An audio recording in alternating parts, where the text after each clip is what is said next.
আমাদের মাসের দ্বিতীয় রবিবার, প্রতিবারের ন্যায় প্রতি মাসে আমাদের দ্বিতীয় রবিবার এই পাঠচক্র গ্রুপের আলোচনা শুরু হয়েছে। কিছুদিন, কয়েক মাস থেকে এটা শুরু হয়েছে। তো আজকের প্রথম পর্বের আলোচনা হবে যেই চ্যানেলের বই থেকে আলোচনা করা হবে the chronic miasm with repertory বই থেকে আলোচনা হবে some of the ways in which suppression may take place chapter থেকে। দ্বিতীয় পর্বের আলোচনা হবে গল্পের মাধ্যমে রূপলিপি ও রুব্রিক নির্বাচন। আপনাদের গল্পটা গ্রুপে দেওয়া হয়েছিল, একবার দেখে নেবেন, আমি পরে আবার দিয়ে দেবো। তো আমি স্যারকে অনুরোধ করছি আজকের আলোচনা শুরু করার জন্য। সকলের কাছে একটা অনুরোধ, যে বইটা রাখলে সবার কাছে ভালো হয়, তবু আমি টেক্সটটা পারলে আমি দিয়ে দেবো। স্যারকে অনুরোধ করছি আজকের আলোচনা শুরু করার জন্য। স্যার শুরু করুন।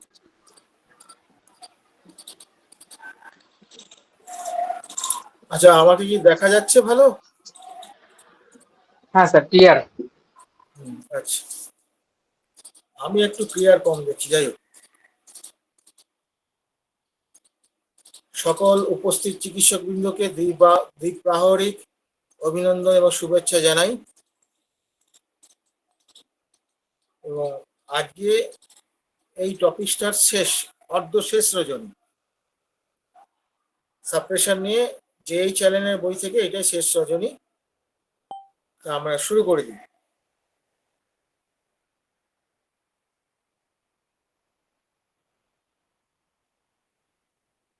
The symptom may appear either single or multiple, but quite often single. বলছি যে কিছু সিমটম বা কিছু লক্ষণ কখনো একা আসে, কখনো একাধিক আসে। They may be any form or expression of disease or suffering or any part or organ may be affected. বলছে যে এই সিমটমগুলো বিভিন্ন ভাবেই আসতে পারে এবং যে কোনো পার্টে অ্যাটাক করতে পারে, যে কোনো অর্গানে অ্যাটাক করতে পারে, এটা কোনো নির্দিষ্ট কিছু নয়। When the symptoms appear after giving a deep acting anti-miasmatic remedy, they should be no means be interfered with, as they are the reactionary working of the life force under the influence of the remedy that has been selected according to the laws, unless of course the sufferings of the patient demand it. বলছে যে একটা অ্যান্টিমায়াজমেটিক ওষুধ দেওয়ার পরে কিছু symptom আসবে, সেটা যে সিমটমটা অদ্ভুত অদ্ভুত ধরনের সিমটম আসলো। এবং এখানে একটা জিনিস খুব বোঝার আছে, এই যে সিমটমটা এলো, এটা যে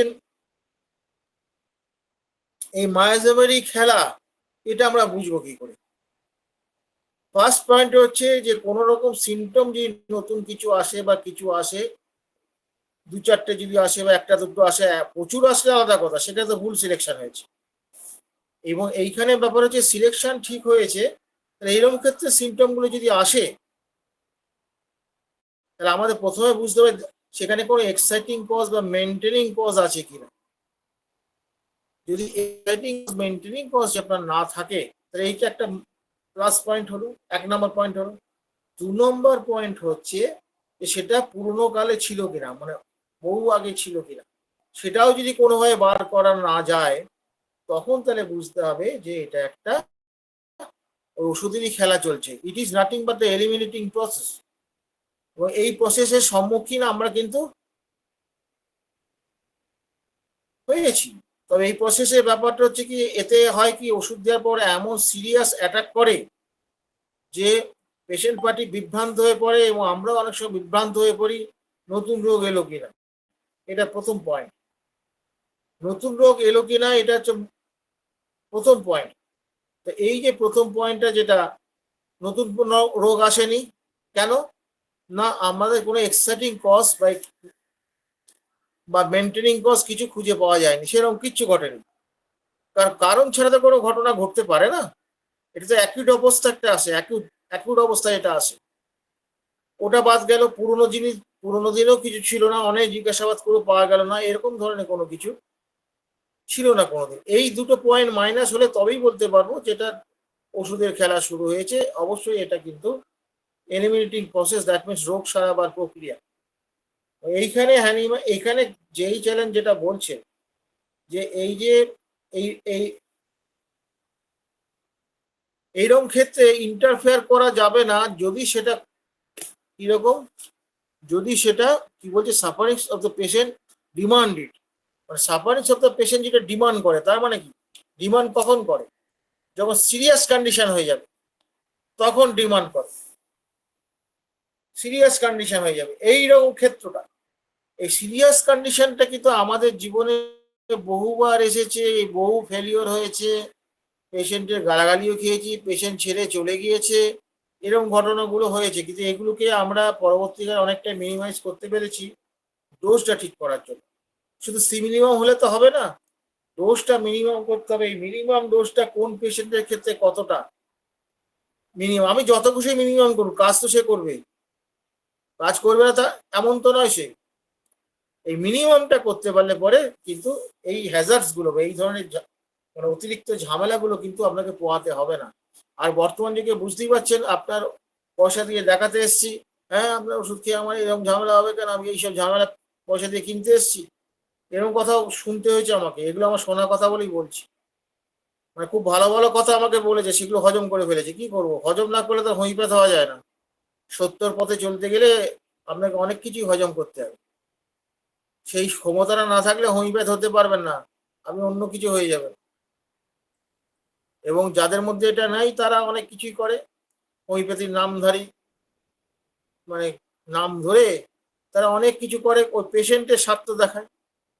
পেশেন্টের স্বার্থ মানে কি, ওই স্থানীয় স্বাস্থ্য বা ওই মুহূর্তের স্বার্থকে সে বেশি প্রয়োগ করে। বা অনেক সময় বলে এতে তো বদনাম হবে হোমিওপ্যাথি, আমার হবে, হোমিওপ্যাথির বদনাম হয়, হোমিওপ্যাথির বদনাম ঘোচাবার জন্য তার মানে চোখের জলে ভেসে যায়। নীতির দরকার নেই, যে কোনো একটা ভালো কাজ করতে গেলে কোনো নীতির প্রয়োজন নেই, এইটা তারা বোঝাতে চায়। আরে আমি পারছি না, সেটা তো আমার ফেলিওর। তাহলে এইরকম কন্ডিশন কিরকম হয়, কি ঘটনাটা ঘটে এখানে, sometimes the reaction become violent. এই ভায়োলেন্ট হলে পরেই তখনই ওষুধের ব্যাপার থাকে। আমি কিন্তু এই ভায়োলেন্টটাকে অ্যাটাক যদি আমি করতে পারি, এখানে বলেই দিয়েছে যদি সেরকম ভায়োলেন্ট না হয় বা সেরকম সাফারিংস যদি সেরকম না হয়, তাহলে এখানে ইন্টারফেয়ার করা উচিত নয়। এ কথাটা যেই চ্যানেল পরিষ্কার বলে দিয়েছে। এবার সহ্য ক্ষমতা সবার সমান হয় না, এবং অনেক পরিবার আছে যারা ছোটবেলা থেকে দীর্ঘদিন আমাকে দেখাচ্ছে, প্রত্যেক চিকিৎসক যারা বেশি দিন প্র্যাকটিস করছে প্রত্যেকেই এরকম আছে। আপনি যতক্ষণ না বলবেন সে নড়বে না, সে যত কষ্ট হোক দাঁতে দাঁত চেপে সে বসে থাকবে, শুধু প্যান প্যান করবে, ডাক্তারবাবু একটু দেখুন না, আর কষ্ট সহ্য করা যাচ্ছে না। এই রোগীগুলো কিন্তু আপনাকে আপনার সম্পদ, এরা ক টাকা দেয় এটা বড় কথা না, এরা সম্পদ বা হোমিওপ্যাথির আত্মীয়, দ্যাট মিনস এরা আপনার আত্মীয়। এই পেশেন্টগুলি তো আপনাকে শেখাবে, আপনার অবজারভেশন গুলো যে সঠিক না ভুল শেখাবে। এবং দেখতে পাবেন আপনি যে এইগুলো কি দেখতে পাবেন, এইগুলো যখন আপনি দেখতে পাবেন তখন কিন্তু বোঝাতে হবে। এই জন্য পেশেন্টের সঙ্গে আন্তরিক সম্পর্ক একটা করতে হবে, এই আন্তরিক সম্পর্কটা একটু দূরত্ব বজায় রেখে করতে হবে, নাহলে আবার মাথায় চড়ে বসবে। খুব কথাটা বলতে খুব খারাপ লাগছে, কিন্তু কথাটা হচ্ছে অপ্রিয় কথা। মানে আমরা অনেক ধাক্কা খেয়েতে আজকে এই জায়গায় এসে পৌঁছেছি, অনেক ধাক্কা খেয়েছি, ফলে এই ধাক্কাটা দরকার আছে। এবং আপনাদের সতর্ক করে দিলাম, তাহলে কম ধাক্কায় আপনারা বেশি এগোতে পারবেন, এটাই আমাদের উদ্দেশ্য, আর অন্য কোনো উদ্দেশ্য নেই। তাহলে দেখা যাচ্ছে এই যে ভয়ঙ্কর অ্যাটাক গুলো যেগুলো হয়, আপনি যদি মিনিমাম ডোজ, এইটা আন্দাজটা করতে হবে। যেমন ধরুন কি বলবো, মিনিমাম ডোজের একটা কথা ইয়ে বলে, আজকেই পেশেন্টটা আমার কাছে এসেছিল, একটা সোরাইসিসের পেশেন্ট। তা তার আজকে 1 বছর 7 মাস, না 8 মাস হয়ে গেছে, 3 মাসের আর ওষুধ নিয়ে গেছে, এটা নিলে মোটামুটি 2 বছর হয়ে যাবে। তা এই 2 বছরে তাকে আমি ওষুধ দিয়েছি কি, 01 একটা ড্রাই ডোজ দিয়েছি, আর 01 জলে গুলে 10 বার ঘেটে একটা দিয়েছি। খুব বিশ্বস্ত করবে না, আমি ওই জন্য আমার সন্দেহ হচ্ছে যে মনে হচ্ছে ওষুধ ওর লাগবে, সেই জন্য আমি একটা ওষুধ ওকে দিয়ে রেখেছি।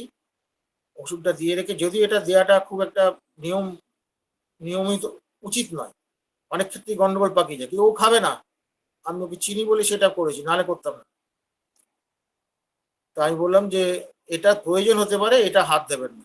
না না বাবা, আমি আপনার ওষুধকে খুব ভয় পাই। তা এই যে পেশেন্টটা, যেটা দেখুন, আমি আজকে 1.25 বছরে তাকে 2টো ডোজ মাত্র আমি দিতে পেরেছি। রেজাল্ট কি? সোরাইসিসের রেজাল্ট কি? তার কিন্তু স্প্রেড করেছে। সোরাইসিস যে যে জায়গাগুলো নিয়ে এসেছিল সেগুলো স্প্রেড করেছে, 1 নম্বর। দ্বিতীয় নম্বর হচ্ছে, সেগুলো থিকনেসটা কমে স্কিনের কালারে চলে এসছে, স্কিনের লেভেলে চলে এসছে। স্কিনের মতন কালার চেঞ্জ হতে শুরু করেছে, এবং সবচেয়ে বড় কথা, চুলকুনিটা মারাত্মকভাবে কমে গিয়েছে। চুলকানিটা মারাত্মকভাবে কমে গিয়েছে। এটা একটা হয়েছে। কিন্তু এটা হলেই যে আমি মনে করবো যে হ্যাঁ ওষুধ পেশেন্টটা ঠিক আছে, তা না। পেশেন্টটা যেটা বলছে, গত 3 মাস আগে বলে গেছিল, আমি কান্না করার স্বভাবটা আগের থেকে কমেছে। আমাকে এবার এসে সে বলছে, আমি কি কান্নার স্বভাব কেমন? ওটা ডাক্তারবাবু, আর ওই কান্না কেঁদে কি হবে? কেঁদে কিছু লাভ হয়? নিজেই কষ্ট পাওয়া যায়। ও সব আমি এখন আর ইয়ে করি না, কান্নাকাটি আর করতে চাই না। মানে সহজেই কেঁদে ফেলতো, তুচ্ছ তুচ্ছ কারণে কেঁদে ফেলতো। তাহলে কিরকম হলো? এই যে মেন্টাল জায়গাটা ইমপ্রুভ করছে, এই জায়গাটা প্রমাণ করছে যে হ্যাঁ ওষুধটা ঠিক আছে, বোঝা গেছে। তাহলে আমি কি দিলাম, এটা 50 মিলিসিমান দিলাম, 2টো ডোজ দিতে পারলাম না। অবশ্য আমি তো অত বড় পণ্ডিত নয় যে 16টা একসঙ্গে দিয়ে দেবো, 01, 02, 03। ছোটখাটো মানুষ আমি, এই ছোটখাটোই দিয়েছি। রেজাল্ট আমি বলে দিলাম, এখানে বেড়ে গেছে, কিন্তু পেশেন্ট কিন্তু আস্তে আমাকে হারাইনি। কেন হারাইনি? তার চুলকুনি অনেক কম আছে, অনেক কম আছে চুলকুনি, এবং তার স্কিন কালার ফিরে আসে, থিকনেসটা কমে গেছে। এই থিকনেস কমে যাওয়াটা মানেটা কি? মোরসলেস সাইকোটিক এলিমেন্ট এখানে কমতে শুরু করেছে, এবং চুলকুনিটা কমে গেছে মানে কি? এখানে সরিক এলিমেন্টটা এখানে কম আছে। পরিষ্কার বোঝা যাচ্ছে, স্কিন কালারে আসছে, নর্মাল ফিজিওলজিতে আসবার চেষ্টা করছে, যদিও স্প্রেড করেছে।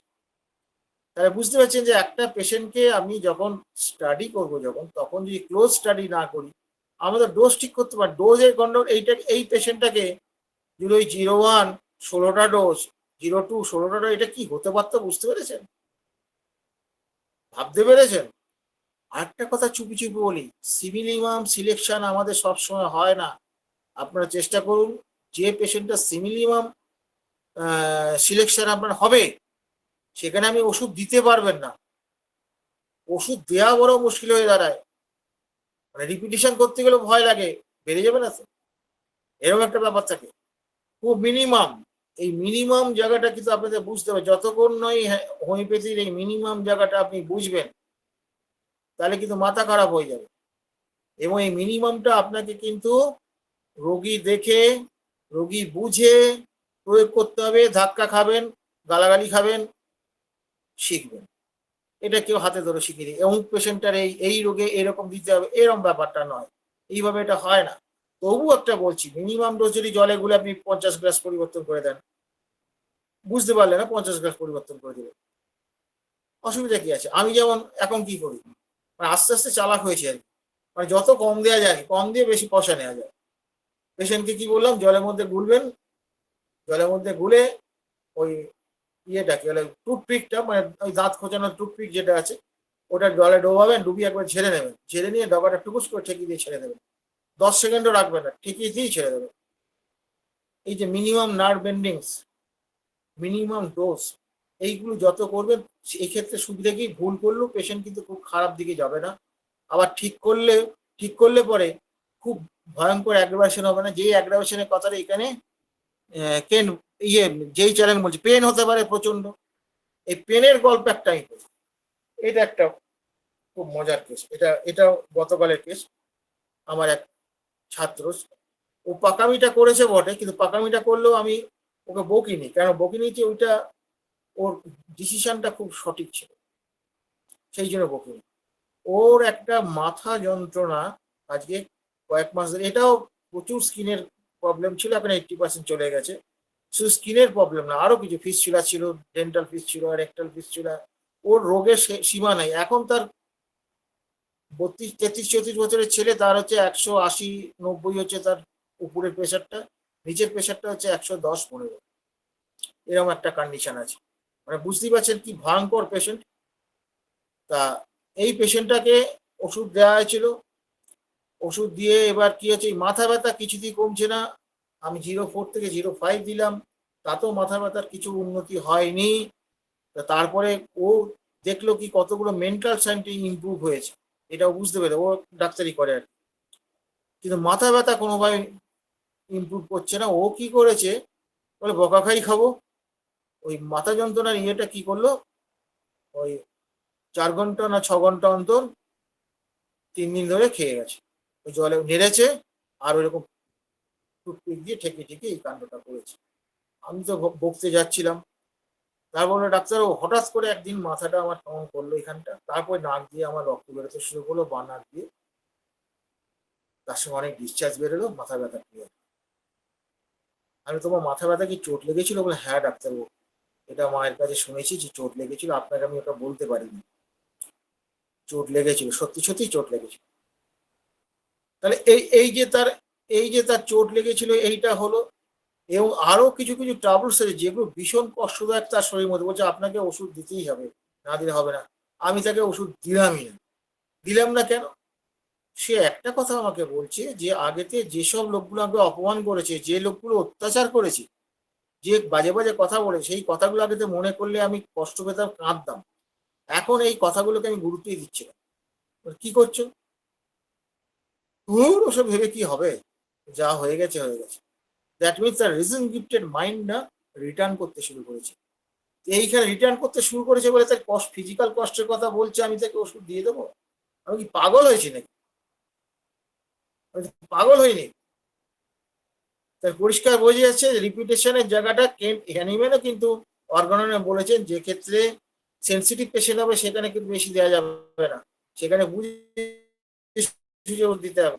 আর রিপিটেশন করতে পারো, ওই যে পিটি উষার যে রিপিটেশনের গল্পটা পড়েছে, অ্যাট সার্টেন অ্যাট সার্টেন না, এটা কি ইন্টারভাল যেন বলা আছে, সুটেবল ইন্টারভাল, এটা বলা আছে। এই কদিন আগে ক্রনিক ডিজিজের ক্লাসটা করলাম, ওখানে হ্যানিম্যান কি বলছে, যতক্ষণ কাজ করবে ততক্ষণ দেবে না।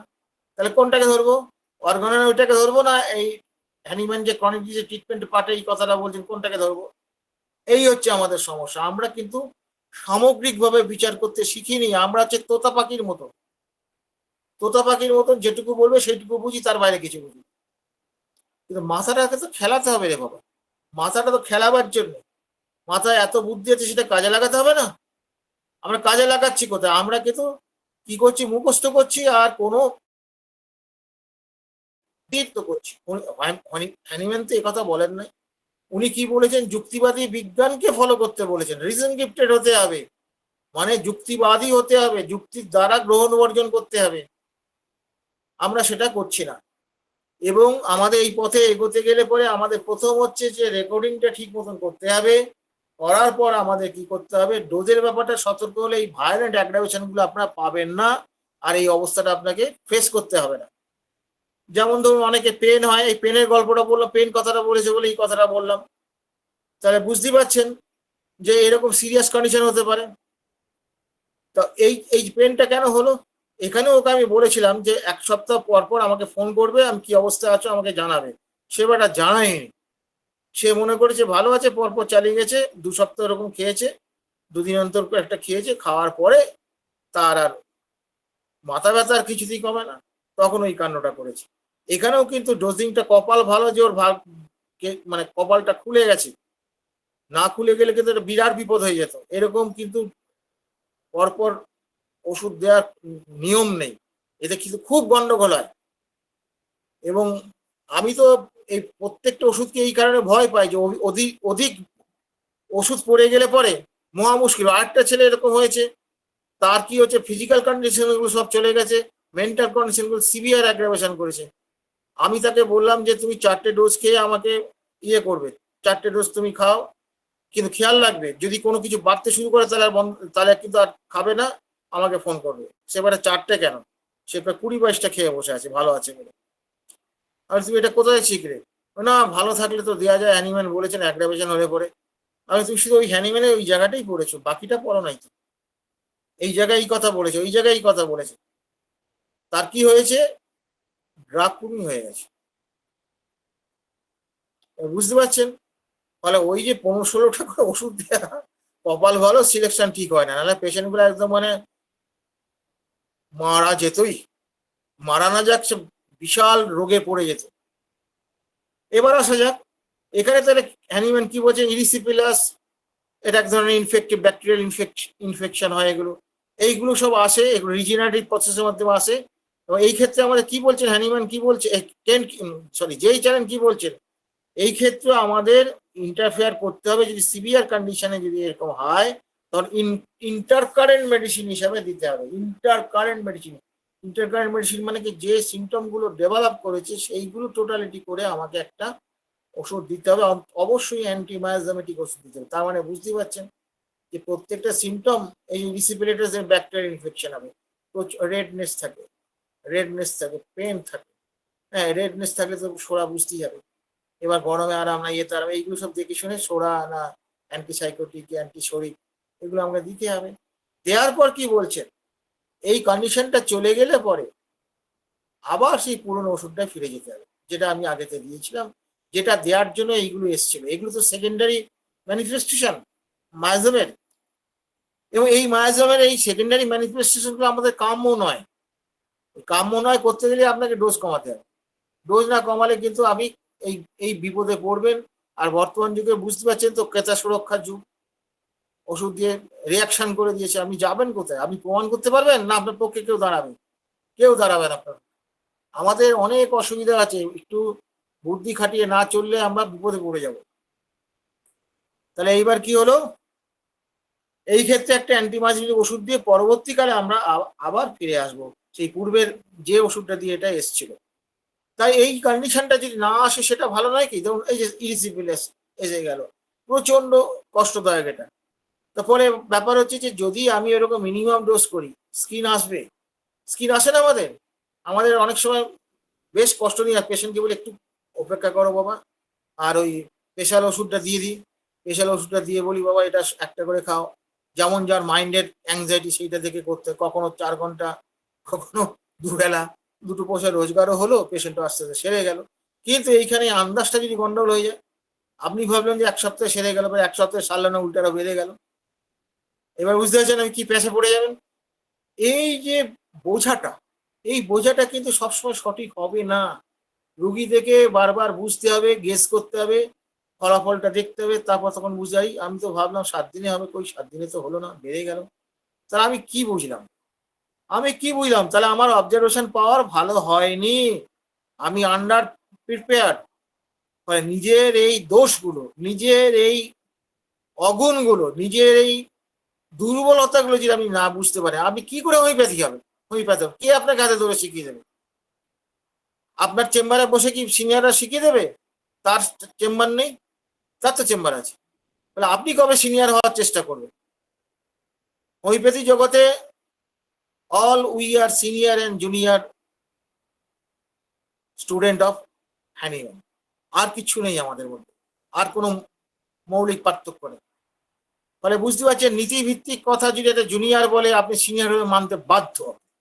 আপনি নীতির মেনে চলতে হবে আপনাকে, প্রত্যেকটা ক্ষেত্রে নীতি আছে।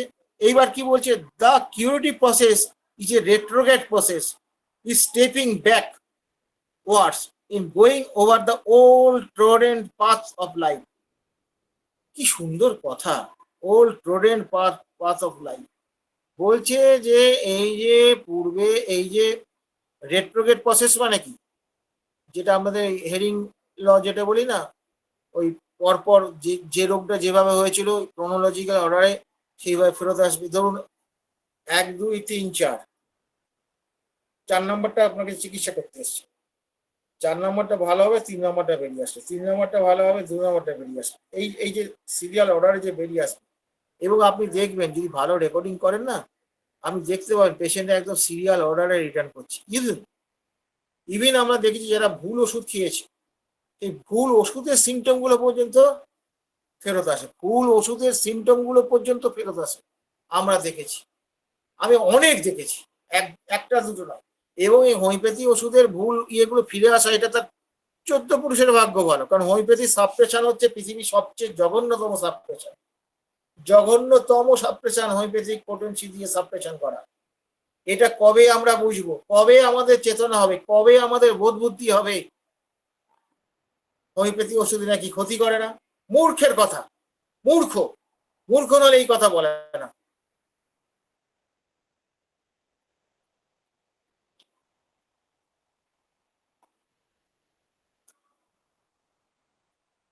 তারপরে কি বলছে, এই যে রেট্রোগ্রেড প্রসেস, তারপর কি বলছে, old old Torrent path of life.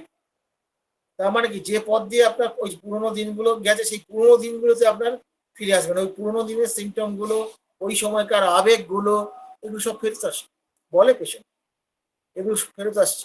এবং যত ফেরত আসবে, যেটা 11 নম্বর অ্যাফোরিজম, 11 নম্বর অ্যাফোরিজম না, অবজারভেশন কেন্টেন, ওল্ড সিমটম রিঅ্যাপিয়ার।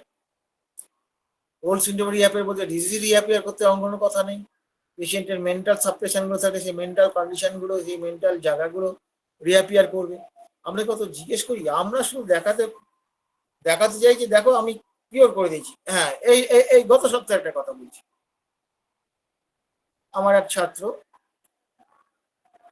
সে আমাকে সে বলছে আমি ইউটেরাইন ফাইবারটা সালফার 0102 দিয়ে আমি তাকে পরপর দিয়েছি, সেরে গেছে। এই দেখুন রিপোর্টে সেরে গেছে। তাহলে পেশেন্টটা ঘুম হচ্ছে না কেন? আর পেশেন্টটা বলছে প্রচন্ড ইরিটেবল হয়ে গেছে। আমি, তুমি ওর সর্বনাশটি করেছো। না স্যার, এই তো রিপোর্ট দেখুন, আমি তো সারিয়ে দিয়েছি, তুমি ঘোড়ার ডিম সারিয়েছো। না, এটাই তো আমরা, এই যে এভিডেন্স বেসের পাল্লায় পড়া, এই যে দেখানো, এগুলো বেশিরভাগই কিন্তু ছল চাতুরির কেস। এইগুলো হচ্ছে মানুষকে ভুল পথে পরিচালিত করার কেস। আপনি এইটা তখনই দেখাবেন যখন পেশেন্টটা ভালো থাকবে, আমি তবেই দেখাতে পারি, তবেই এটা গ্রাহ্য হবে, বুঝতে পেরেছেন? তবেই এটা গ্রাহ্য হবে, নাহলে এটার কোনো মূল্য নেই। আসলে এখানে সাপ্রেশন হয়েছে, সাপ্রেশন হয়েছে বলে সে কি করেছে, তার ইরিটেবিলিটি বেড়ে গেছে, তার ঘুম চলে গিয়েছে। হ্যাঁ, তাহলে এই যে সাপ্রেশন হলো, তার মানে বুঝতে পারছে যে এই যে ফটো তুলে যে দেখালো টিউমারটা চলে গেল, এইটাই কিউর হয়ে গেল, এটা কিন্তু হোমিওপ্যাথি নয়। আর আমরা এই পথে হোমিওপ্যাথিকে এস্টাবলিশ করার জন্য চেষ্টা করছি। এটা হচ্ছে অ্যাকচুয়ালি ওদের বাধা, ফাঁদে আমরা পা দিচ্ছি। ওরা যখন এরকম দু চারটে দেখে আমরা দাবি করবে যে এড়াতে পারবে, তখন ঠিক আছে আমি টিউমার পাঠাচ্ছি 100টা, আপনি যে ওষুধটা দিয়ে করেছেন ওটা 100টাতে দেন, দিয়ে দেখান কটা সারছে। এবার আপনি ফাঁদে পড়ে যাবেন। তাদের এইটা মানাবার দরকার নেই, তাদের মানাতে হবে ইন্ডিভিজুয়ালাইজেশন, মানাতে হবে ইন্ডিভিজুয়ালাইজেশনের আন্ডারে, ইন্ডিভিজুয়ালাইজেশনের মাধ্যমে চিকিৎসা হবে, এইটা তাদের যেভাবে মানাতে হবে। সেটা মানাতে না পারলে আপনার এই এভিডেন্সের কোনো মূল্য নেই। আর এখন তো এভিডেন্স বেস কেস তো উঠে যাচ্ছে, অ্যালোপ্যাথি তো উঠে যাচ্ছে। এটা আমার কথা না, সুকুমার মুখার্জির কথা। তাহলে কি হলো, এই যে প্রসেসটা, যেটা এই প্রসেসে ফিরে আসবে, একবার রিভার্স অর্ডারে ফিরে আসবে। রিভার্স অর্ডার, যেভাবে আপনি গিয়েছেন ঠিক সেইভাবে ওই পুরনো পথ থেকে ফিরে ফিরে আসবে। এইগুলো কিন্তু আমরা বারে বারে দেখেছি, যারা সিনিয়র প্র্যাকটিস করছি তারা প্রত্যেকেই এটা দেখেছেন। আমরা এটা দেখলে খুব আনন্দিত হই। তাহলে এই যে সাপ্রেশনের গল্পটা বললাম, দেখুন ছেলেটা বোঝেই না সাপ্রেশনটা কি। ও শুধু এভিডেন্স নিয়ে আছে, আমি, তুমি এটা পোস্ট করেছো, বলে হ্যাঁ এটা পোস্ট করেছি, কি হয়েছে, ঘোড়ার ডিম করছে। সে এখনো পর্যন্ত ওটাকে সরায়নি। আমি তাকে বলেছি সরায়নি, আমার বয়ে গেছে, এবার আমি এড়িয়ে যাবো। কারণ যে নীতি মেনে চলবে না তার সঙ্গে আমার কোনো বন্ধুত্ব নেই, কোনো সম্পর্ক নেই। আমার সঙ্গে একটাই সম্পর্ক, তুমি নীতি মেনে চলো, আমি তোমার সঙ্গে আছি। নীতি মানো না, তোমাকে আমি চিনি না। পরিষ্কার কথা। হোমিওপ্যাথি নীতি বেঁচে আছে, হোমিওপ্যাথির উপরে এত আঘাত, এত কিছু অত্যাচার, হোমিওপ্যাথি বেঁচে আছে কিসের জন্য? নীতির জন্য বেঁচে আছে। এবং সেই নীতি মেনে চিকিৎসা করে তো খুব অল্প কয়েকজন করে। ফেসবুকে দেখবেন সব পণ্ডিতদের প্রেসক্রিপশন দেখলে আমার মাথা খারাপ হয়ে যাবে। তারা আবার অর্থোডক্স বলে, আমাকে একজন অর্থোডক্সও বলেছে, চিন্তা করতে পারেন। সে উত্তরটা আমি এখন আর দিচ্ছি না, সাইডের বাইরে চলে যাবো। আমরা সিঙ্গেল মিনিমাম ডোজ করে অর্থোডক্স, আমরা তাকে এমন উত্তর দিচ্ছি তার হয়ে গেছে, পড়াশোনা করবে না, উল্টো পাল্টা কথা বলবে। Therefore, the secret of our success is not wholly in the selection of the similar remedy. শুধু এই যে আমাদের সাকসেস এটা কিন্তু সিমিলার রেমেডির উপরে নির্ভর করে না, but in carefully and intelligently watching the retrograde process or the reactionary action of the life force in the effort to throw up the disease in its own peculiar way. তার শুধুমাত্র নির্বাচিত ওষুধটা সঠিক হলেই হবে না, আমাদের এই অবজারভেশনটা ঠিক করার ক্ষমতা রাখতে হবে। কারণ এই ক্ষমতাটা যদি গন্ডগোল হয়, আপনি তো রিপিটেশন করে ফেলবেন, আয়ার পটেশি দিয়ে ফেলবেন, রিপিটেশন করে দেবেন, কি করবেন, ভুলো ঢুকে যাবে। আর একটা কথা আপনাদের বলে রাখি, আমাদের প্রত্যেকেরই কিন্তু দেখবেন কিছু কিছু পেশেন্টের ক্ষেত্রে দেখবেন কোনো একটা পোটেন্সি আপনি সিলেকশন করলেন, এত অসাধারণ কাজ দিল যে আপনিও খুব সন্তুষ্ট এবং যাকে দিলেন সেও খুব সন্তুষ্ট। যতদিন বেঁচে থাকবেন একটা কথা মনে রাখবেন, যেমন ধরুন একজনকে আমি 200 দিয়েছি, এই 200 পোটেন্সিটা সহজে চেঞ্জ করবেন। 200টা দিয়েছেন, পরবর্তীকালে 10 বার নেড়ে ঠেকিয়ে দেবেন, তারপরে না 20 বার নেড়ে ঠেকিয়ে দেবেন। এইভাবে করতে করতে যখন গিয়ে দেখবেন 100-150 হয়ে গেছে আর কাজ করছে না, তখন পরবর্তী পোটেন্সি দিয়ে যাবে। এটা বলছি এই কারণে, কারণ সব পাওয়ার কিন্তু সিমিলিমাম হয় না। সিমিলিমাম সিলেকশন হলেই ওষুধ কাজ করবে এমনটা নয়।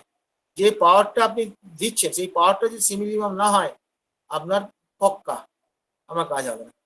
এবার আপনি তো মনে করবেন আমি ভুল করেছি। মানে বুঝতে পারছেন যে কত দিকে আমাদের নজর রাখতে হয়।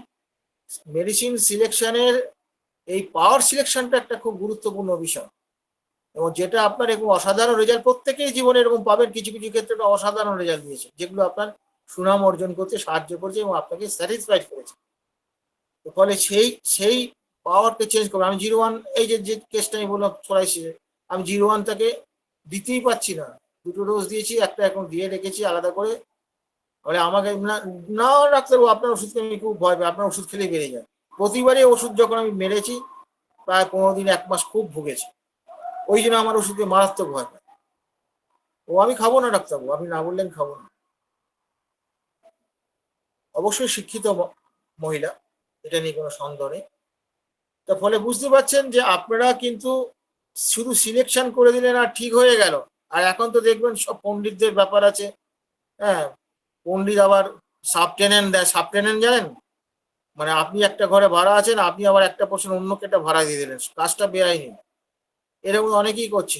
সকল বড় বড় ডাক্তাররা তাদের ছাত্রদের বলছে এটা ইয়ে করো, রেকর্ডিং করো, রেকর্ডিং করে এনে আমাকে দাও, আমি ওষুধটা বসিয়ে দেবো। তাহলে একটা তো বড় ভাব দেখানো গেল, অন্য লোক রেকর্ড করছেন, উনি নিয়ে বসিয়ে দিচ্ছে। রেকর্ডটা কখনো কারো হাতে ছাড়বেন না। কেন ছাড়বেন না? কারণ আপনার যে এক্সপিরিয়েন্স, আপনার যে বুদ্ধিমত্তা, সেটার ভিত্তিতেই তো রেকর্ডটা হবে, নাহলে আমি বার করবেন কি করে? আজ থেকে 10 বছর আগে যা বার করতে পারতেন না, এখন বার করতে পারছেন। ফলে আপনি এইখানে এটা করবেন না। এটা ভাগাভাগির বিষয় নয়। ভাগাভাগি হচ্ছে অ্যালোপ্যাথিতে চলে, একটা রোগীর জন্য অনেক রকম ভাগ থাকে তাদের, হ্যাঁ, কিন্তু আমাদের তো একটা ভাগ বাবা। এই ভাগাভাগিটা বন্ধ করতে হবে। বড় সাজতে গেলে বড় হন, কোয়ালিটিতে বড় হন, ওই লোক দেখানো বড় নয়। আমি 5টা জুনিয়রকে পুষেছি, হ্যাঁ, আমাকে করে আমি খুব বড় ডাক্তার, একটা ওষুধ নাম লিখে দিলাম। এই ইমেজগুলো তৈরি করবে না। ইমেজগুলো পেশেন্টের আলটিমেটলি ক্ষতি করবে, এবং আলটিমেটলি হোমিওপ্যাথির লস হবে। আপনার লস হবে সেটা এখনো বুঝবেন না, অহংকার তো, অহংকার মানুষকে এই জায়গায় নিয়ে যায়। বি সিম্পল, রোগীর প্রতি দায়িত্ববান হন, রোগীকে আন্তরিকভাবে ভালোবাসুন, তার সঙ্গে একাত্ম হন, সে আপনাকে বলবে। আমি যে গল্পগুলো আজকে বললাম, কতবার মেন্টাল স্টেটের গল্প বললাম, এইগুলো পেশেন্ট না বললে আমি গল্প বলছি, পেশেন্ট বলেছে তো। তাহলে কতটা আন্তরিক হলে পরে সে কথা বলছে, ডাক্তারবাবু আর আমি কাঁদি না। আর কেঁদে কি হবে বলুন দেখিনি? আমি এতদিন বোকার মতো কেঁদেছি।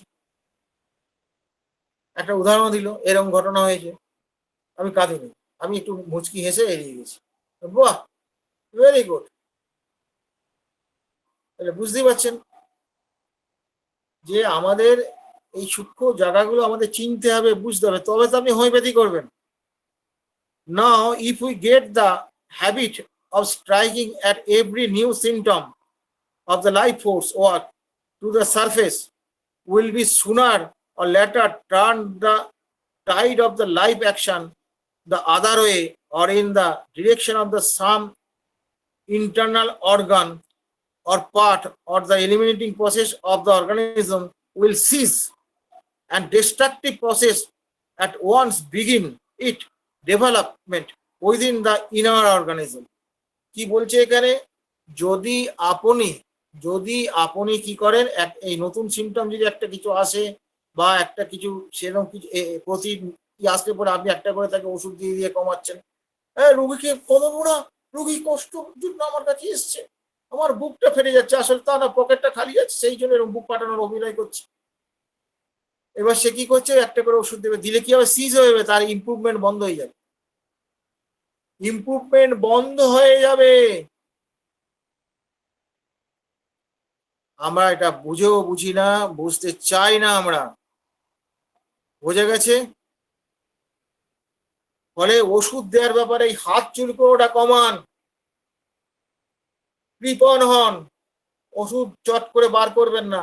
যদি সিভিলিয়াম দিয়ে ফেলে থাকেন বুঝতে পারেন, ওই আপনাকে রক্ষা করবে, ওই আপনার রক্ষাকর্তা সিভিলিয়াম। তাহলে কি হলো, যদি সিমটম কিছু কিছু পরিবর্তন হলে একটা করে, এই যেমন আজকে একটা পেশেন্টের কথা বলছি, ওর একটা ফিস্চুলা আছে, ওটা স্যাক্রাল রিজনে ফিস্চুলা হয়েছে, সে ফুলের দিয়ে ডাক্তারকে অপারেশন করতে বলেছে, অনেক টাকার ইয়ে দিয়েছে, সে আমার কাছে এসেছিল। তো আসার পর সেটা বাস্ট করার পর প্রচুর বেরোতে শুরু করে। কালকে আমাকে ফোন করে বলছে 102 জ্বর, কি করবো। আমি, আজকের দিনটা তুমি দাঁতে দাঁত চেপে ইয়ে করো, তুমি এক কাজ করো, লেবু জল খাও আর বিশ্রামে থাকো, আর একটু তুমি আদা টাদা দিয়ে চাপা, তোমার যদি খেতে ইচ্ছা হয় তুমি একটু খাও। তা বলছি, এখানে যতজন লেবার ছিল সবারই এরকম হয়েছে, আর চেষ্টা করো না খাওয়ার, তুমি একটা কাজ করো, রাত্রে শোয়ার আগে আমার একটা বিয়ে এসে দিও, কালকে যদি তোমার খুব কষ্ট হয় তবে ফোন করবে, নাহলে করবে না। এখনো পর্যন্ত ফোন করে, তোমার এই ওষুধটা না খেলেই ভালো। ও যে প্যারাসিটামল খেয়ে নেবো, তোমার না খেলেই ভালো, একদিন হোমিওপ্যাথি ওষুধ না খেলে ভালো, তবে আমার ওষুধ তুমি একটা খেতে পারো, রাত্রে শোয়ার সময় একটা খাবে, খেয়ে যদি দেখো যে কালকে সকালে কিরকম আছে, দেখি এটা সহ্য করতে পারে তোমার পক্ষে ভালো, তোমার মধ্যে দেখি ডাক্তারবাবু কি করা যায়।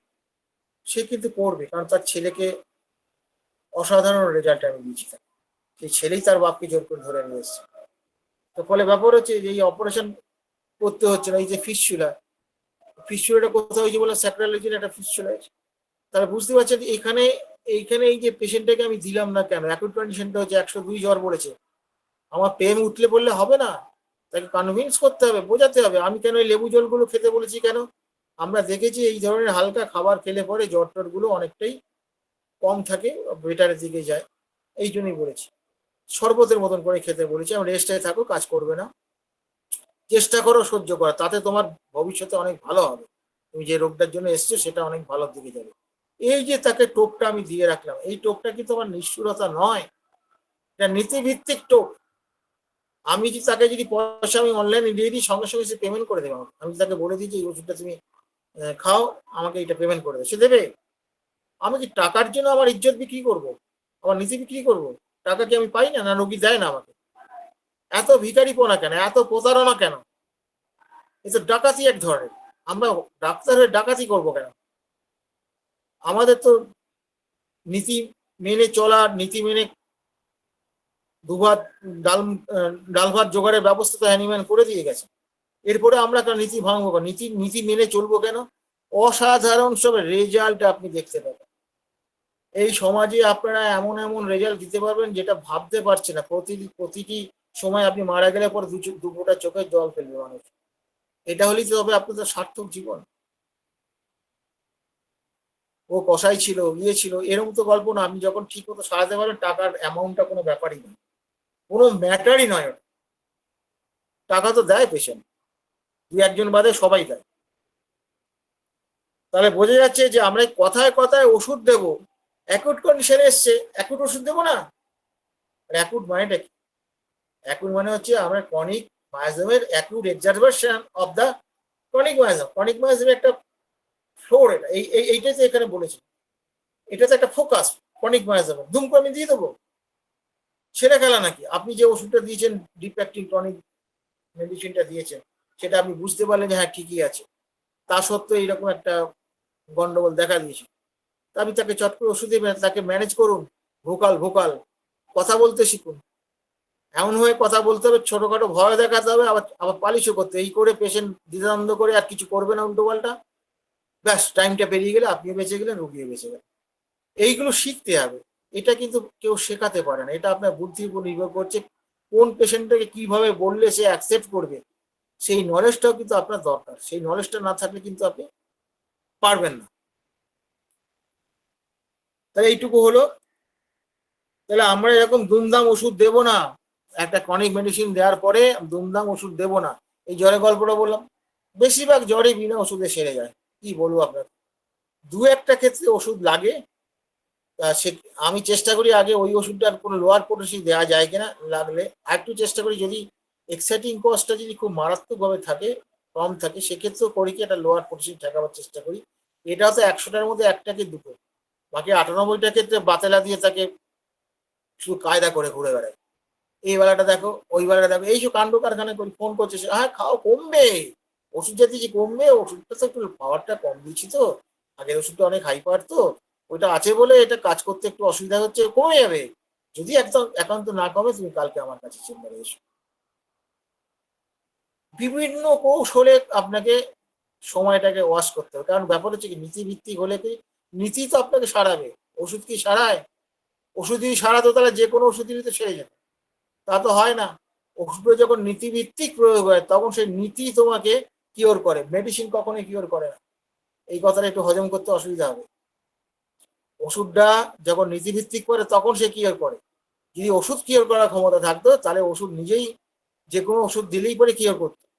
এটা অ্যালোপ্যাথি দেয়, এইটা অ্যাসিডের জন্য, ওটা কিওর ওরা বলে বটে, ধরে নিলাম উপশম। আমাদের তো ওরকম হবে না।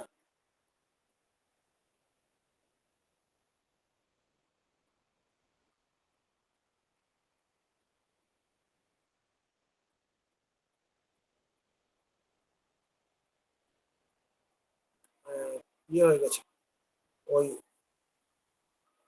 ঠিক আছে।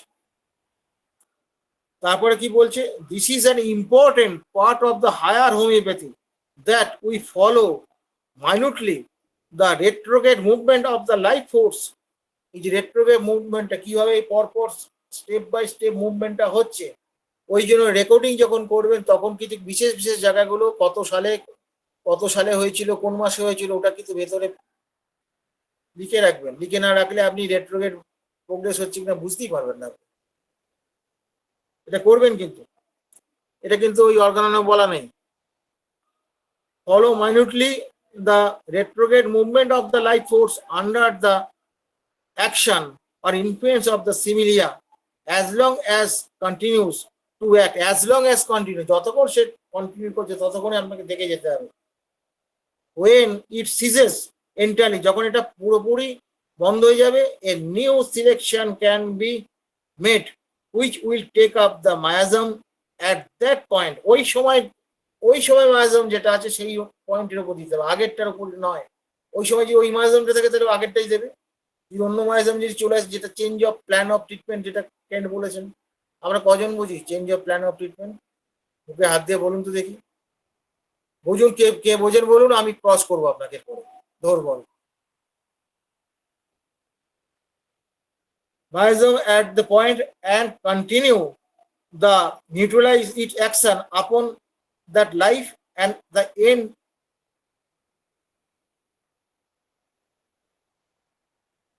end drive every vestige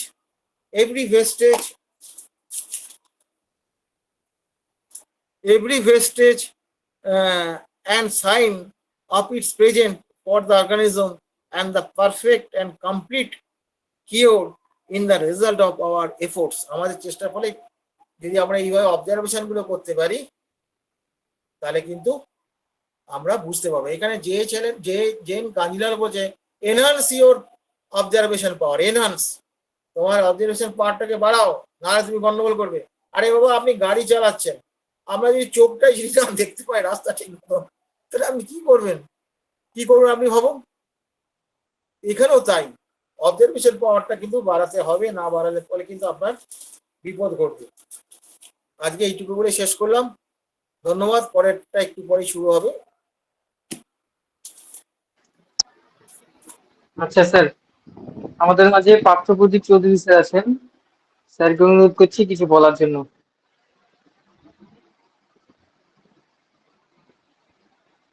ধন্যবাদ দীপেন, আমাকে অনেক অনেক ধন্যবাদ। আসলে যা বলার শব্দ বলেই দিয়েছে, পুরো ব্যাখ্যার মধ্যে এইরকম ভাবেই আগাতে হবে। আসলে যে সময়তে এই যে কিউরিটি প্রসেসটা চলে এবং এটা তো সেন্টার থেকে শুরু হয়, এই জন্য তার মেন্টাল প্রসেস এবং রুগীটাকে দেখলে অবজারভেশন করলেও কিন্তু একটা বোঝা যায় রুগীটা কেমন আছে। অনেক সময় রুগীরা তার লক্ষণগুলোকে বাড়াবাড়ি করে বলে, এই বাড়াবাড়ি করে বললে পারেই সেইটা নয়, এটা কিন্তু এই অবজারভেশনে বুঝতে হবে। অনেক সময় লুকিংটা দেখেও বোঝা যায়, কিন্তু যখন ওই যে একটা কিউরেটিভ প্রসেস চলছে, এই চলতে চলতে একটা যদি এক্সাইটিং কজ এসে যায় মারাত্মকভাবে, এবং সেই ক্ষেত্রে একটা দেখা যায় যে একটা ওষুধের কিন্তু পুরোপুরি একটা ছবি চলে আসে, সেই সময় আমাদের একটা ইন্টারকারেন্ট ওষুধ দিতে হতে পারে, এবং এটা খুব রেয়ার কেসে। সচরাচর আমরা ওগুলো অবজারভেশন করবো। যেমন আজকে আমার একটা কেস, প্রায় মাস 4 আগে মেডোরিনাম 06 দেয়া ছিল। হ্যাঁ, তার মধ্যে কি হয়েছে, ওর 2 জন রিলেটিভ মারা গেছে খুব অল্প বয়সে, তার মধ্যে একটা রোড অ্যাক্সিডেন্টে মারা গেছে। এবং সেইখানে সে এতটা শকড হয়ে গেছে যে তার কিন্তু যে এই প্রসেসটা সেটা কিন্তু স্টপ হয়ে সে কিন্তু একটা বাড়াবাড়ি জায়গায় চলে গেছে, যে খেতে পারছে না, এখন ভীষণ উইক হয়ে গেছে এইসব নিয়ে, এবং ভীষণভাবে কান্নাকাটি করছে। এই সময়তে তার ওই যে একটা অ্যাকুট যে গ্রিফ, এই কথাটা মাথায় রেখে আমি চেষ্টা করেছি কোনো ওষুধ না দিতে, কিন্তু এইটার উপর লক্ষ্য রেখে একটা ইন্টারকারেন্ট ওষুধ দিতে হলো। এবং এই ফেজটা যখন চলে যাবে, সেটা কিন্তু একটা অ্যান্টিসোরিক, আমি ইগনেশিয়া তাকে প্রেসক্রিপশন করেছি 1M। তা এইটা দেওয়ার পরেতে এখন তো সেটা ওয়াচ করতে হবে, আশা করা যায় সেটা ভালো থাকবে। এবং সেটা কিন্তু আমাকে আবার সেই পুরনো, এইটা চলে যাওয়ার পরে আবার সেই পুরনো প্রসেসটা কিন্তু তার কন্টিনিউ করবে। এখন যদি দেখা যায় সেটা স্টপ হয়ে গেছে বা আবার সেই পুরনো লক্ষণগুলো আবার ফেরত আসছে, তখন কিন্তু নেক্সট হায়ারের কথা আমাদের ভাবতে হবে। এখন এবার নেক্সট হায়ারের কথা কেন্ট কিন্তু সবসময় বলছেন যে একটা ওষুধ, যেটা অমর বললো আর কি, একটা ডেভিয়েশন ডোজ, ওইটা একটু জার্কিং করে জলের মধ্যে এবং এটা অনেকটা যতটা মিনিমাইজ করা যায় সেই রকম ভাবে আগাতে হবে। এবং এই ক্ষেত্রে আরো একটা জিনিস দেখা যায়, change of plan of treatment, যেটা কেন্ট কিন্তু তার সেকেন্ড প্রেসক্রিপশনে বলছেন, যে সেইখানে কিন্তু একটা মায়াজম যখন চলে যায়, তখন কিন্তু একটা আরেকটা অন্য মায়াজমেটিক ফেজ কিন্তু তার উঠে আসে। সেটা কিন্তু রুগীকে অবজারভেশন করলে সেইগুলো কিন্তু ধরা পড়ে। তখন আবার আমাদের আবার পুনরায় সম্পূর্ণ কেসটাকে তলিয়ে দেখতে হবে, এবং সেইটা যে মায়াজমটা অ্যাক্টিভ ফেজে এখন উঠে আসছে, সেই রকম একটা অ্যান্টিমায়াজমেটিক ওষুধ কিন্তু আবার সিলেকশন হবে। এইভাবেই কিন্তু চলবে একটা কর্নিক কেস। ওই একটা ওষুধ দিলেই বা সেইটাকেই শুধুমাত্র কন্টিনিউ করলেই কিন্তু রুগীটা সম্পূর্ণ আরোগ্য হবে না। হ্যাঁ, সেখানে change of plan of treatment এটাকেও মাথায় রাখতে হবে। কিন্তু আমাদের দেখতে হবে যে আমাদের যে সিলেক্টেড মেডিসিন যেটা, সেটা কিন্তু সম্পূর্ণভাবে কাজটা যেন শেষ করে ফেলেছে, সে আর আগাতে পারছে না। এমনকি একটা নেক্সট হায়ার দিয়েও দেখতে হবে। এখনো দেখছি যে রুগীটা আর কোনো ইমপ্রুভ করছে না, এবং তার আবার অন্যান্য যে লক্ষণগুলো ফেরত আসলো। এবং এই যে অনেক সময় তো এই যে মায়াজমের যে যে বিভিন্ন মায়াজম যখন একসাথে থাকে আর কি, সেইটা যখন একটা মায়াজম তার সেটা ফ্রি হয়ে গেল, তখন অন্য মায়াজম যখন আসবে, তখন তো সে একটা ক্লিয়ার কাট ইন্ডিকেশন দেবেই। তবুও আমাদের নেক্সট হায়ার সিলেক্টেড মেডিসিন আগেকার, সেটা দেওয়ার পরেতে যখন আর কোনো কাজ করে না, তখনও কিন্তু আমাদের এইটা সিলেকশনটা করতে হবে। এইভাবেই কিন্তু আমাদের ভীষণ এই অবজারভেশনটা খুব মারাত্মকভাবে দেখতে হবে, এবং যতক্ষণ আমাদের ওষুধ দিতে হবে সেই সময় দিতে হবে। হ্যাঁ, আগে আগে যদি আমরা দিয়ে ফেলি তাহলে কিন্তু গন্ডগোলটা হয়ে যাবে। এই সবটাই কিন্তু অবজারভেশনের উপরে নির্ভর করছে, এবং এটা মানে এই নতুন যারা ডাক্তার, তারা কিন্তু এটা করতে করতেই শিখবে। প্রথম প্রথম কিছু কিছু ভুল হয়, হয় না তা নয়, কিন্তু একটা ওষুধ কাজ করছে সেই সময় যদি আর একটা দুমদাম ওষুধ দিয়ে দেওয়া হয়, তাহলে কিন্তু একটা কিউরেটিভ কেস কিন্তু ইনকিউরেবল স্টেটের দিকে চলে যেতে পারে। এই জায়গাটা ভীষণ সতর্ক হতে হবে। সেই জন্যে যে কথাটা মানে হ্যানিম্যান বলেছেন এবং যেই চ্যানেলও সেটা বলছেন যে ৩ টে যে আমাদের ভুল হয়, একটা সিলেকশন অফ মেডিসিন, আর সিলেকশন পোটেনসি অ্যান্ড ডোজ। আর থার্ড হচ্ছে যেটা আমরা খুব ভুল করি সেটা হচ্ছে সাফিসিয়েন্ট টাইম পর্যন্ত আমরা অপেক্ষা করি না। এই ৩ টে দিকে যদি আমরা খুব ভালোভাবে খেয়াল করে আগাতে পারি, তাহলে কিন্তু আমাদের একটা ক্রনিক ডিজিজের একটা সাফল্য পাবো। ওই যে সোরিয়াসিসের কেস যেটা অমর বলল, এই সোরিয়াসিস কেস কিন্তু একটা সিঙ্গেল মায়োজমের উপর করে না। ওই যেটা বলল যে একটা শরিক স্টেট চুলকানিটা কমেছে বা তার সাইকোসিসকে যে থিকনেসটা সেইটা কমছে, এটা ভালো। এখন আবার দেখা যাবে যে হয়তো এই কেসটাই একটা অন্যরকম আবার একটা ছবি দিচ্ছে অন্য কোনো ওষুধের, অন্য কোনো মায়োমেটিক যে ফ্লেয়ার আপ যে কন্ডিশনটা আসছে, তখন পরে আবার সেই রকমভাবে তাকে আগাতে হবে।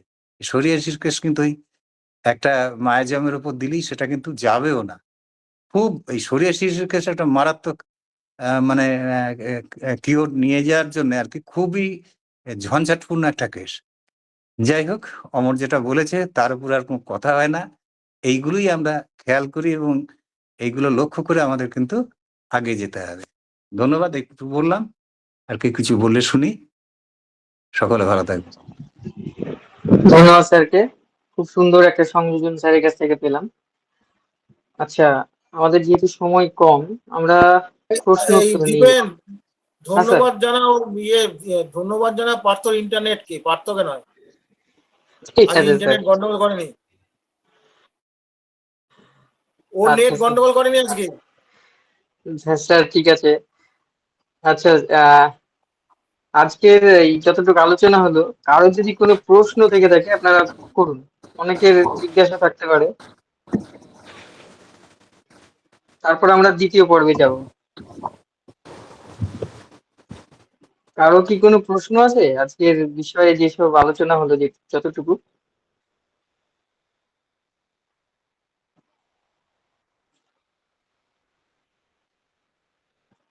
আচ্ছা, প্রশ্ন তো নেই স্যার। স্যার প্রশ্ন নেই।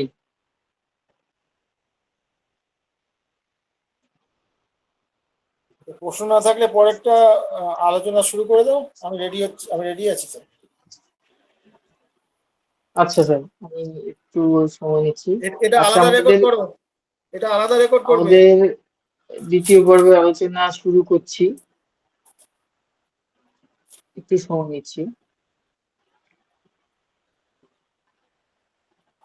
এবার খুব ইন্টারেস্টিং একটা পর্ব শুরু হতে চলেছে। আচ্ছা, আমাদের দ্বিতীয় পর্বের আলোচনাটা হচ্ছে গল্পের মাধ্যমে রুব্রিক নির্বাচন। স্যার গল্প একটা দিয়ে দিয়েছি আমি, মেসেজ বক্সে আমি দিয়ে দিচ্ছি গল্পটা, আপনারা একটু দেখে নিন।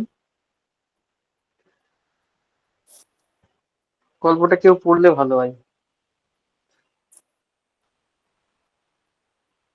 আচ্ছা, গল্পটা আমি পুরোপুরি বলে দিচ্ছি।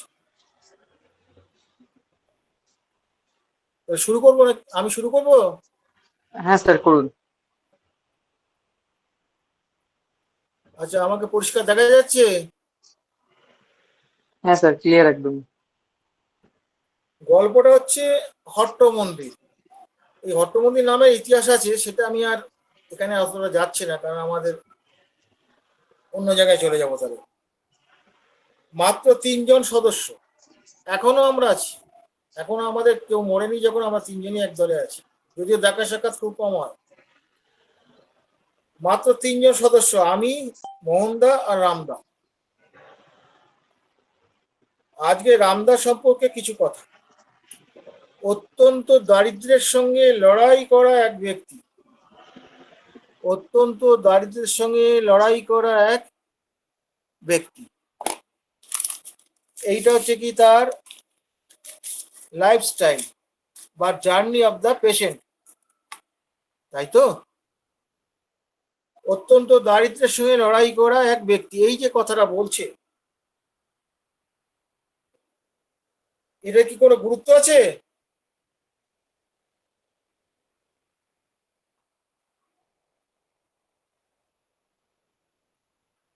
অত্যন্ত দারিদ্র্যের সঙ্গে লড়াই করা এক ব্যক্তি। হ্যানিম্যান কিন্তু একটা জায়গায় বলেছেন দারিদ্র কিন্তু আরোগ্যের পথে বাধা হতে পারে। হ্যানিম্যান তার ওই রিচার্ড হেলের বইয়ে আমরা পড়েছি, ওখানে ওখানে কিন্তু বলা আছে সেই জায়গাটা কিন্তু আমাদের কাউন্সিলিং করতে হয় পেশেন্টকে। অত্যন্ত দারিদ্র্যের সঙ্গে লড়াই করা ব্যক্তি, এই যে ব্যক্তিটা, যেটা এই ব্যক্তিটা কি কোনো আমাদের কাজে লাগবে সিলেকশন করতে কি মেডিসিন, সেটা আমি জানতে চাইছি। লাগলে বলুন হ্যাঁ, কেন লাগবে বলতে হবে, লাগলে বলবেন না, তাহলে কেন লাগবে না সেটা বলুন, দুটোই বলতে হবে। আচ্ছা, এখানে অনেকে উপস্থিত আছেন, অনেকে, কেউ একজন রেসপন্স করুন, অন্তত কেউ বলুন।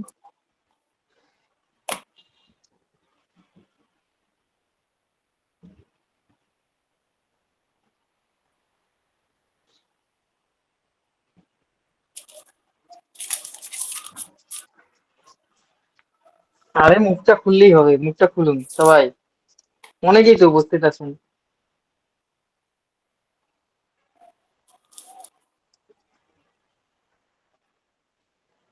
স্যার আমি নবাগত, আমি বলতেছি লাগবে স্যার। আর কেস টেকিং ক্ষেত্রে বা ওষুধের প্রয়োগের ক্ষেত্রে পেশাটা গুরুত্বপূর্ণ ভূমিকা পালন করে স্যার। এখানে তো পেশা না, এখানে তো লড়াই করছে, সে প্রচন্ড দারিদ্র্যের সঙ্গে লড়াই করছে। এটা কোনো চিকিৎসার ক্ষেত্রে কাজে লাগবে কিনা? এটা স্যার প্রধান পজিশন না, কিন্তু পরবর্তীতে কেস টেকিং এর পরে স্যার এটা কাজে লাগতে পারে। যেমন অলট ব্যক্তিরা, এই যে নাগভূমিকার ব্যক্তিরা অলট হয়ে থাকে। শুনতে পাচ্ছেন স্যার?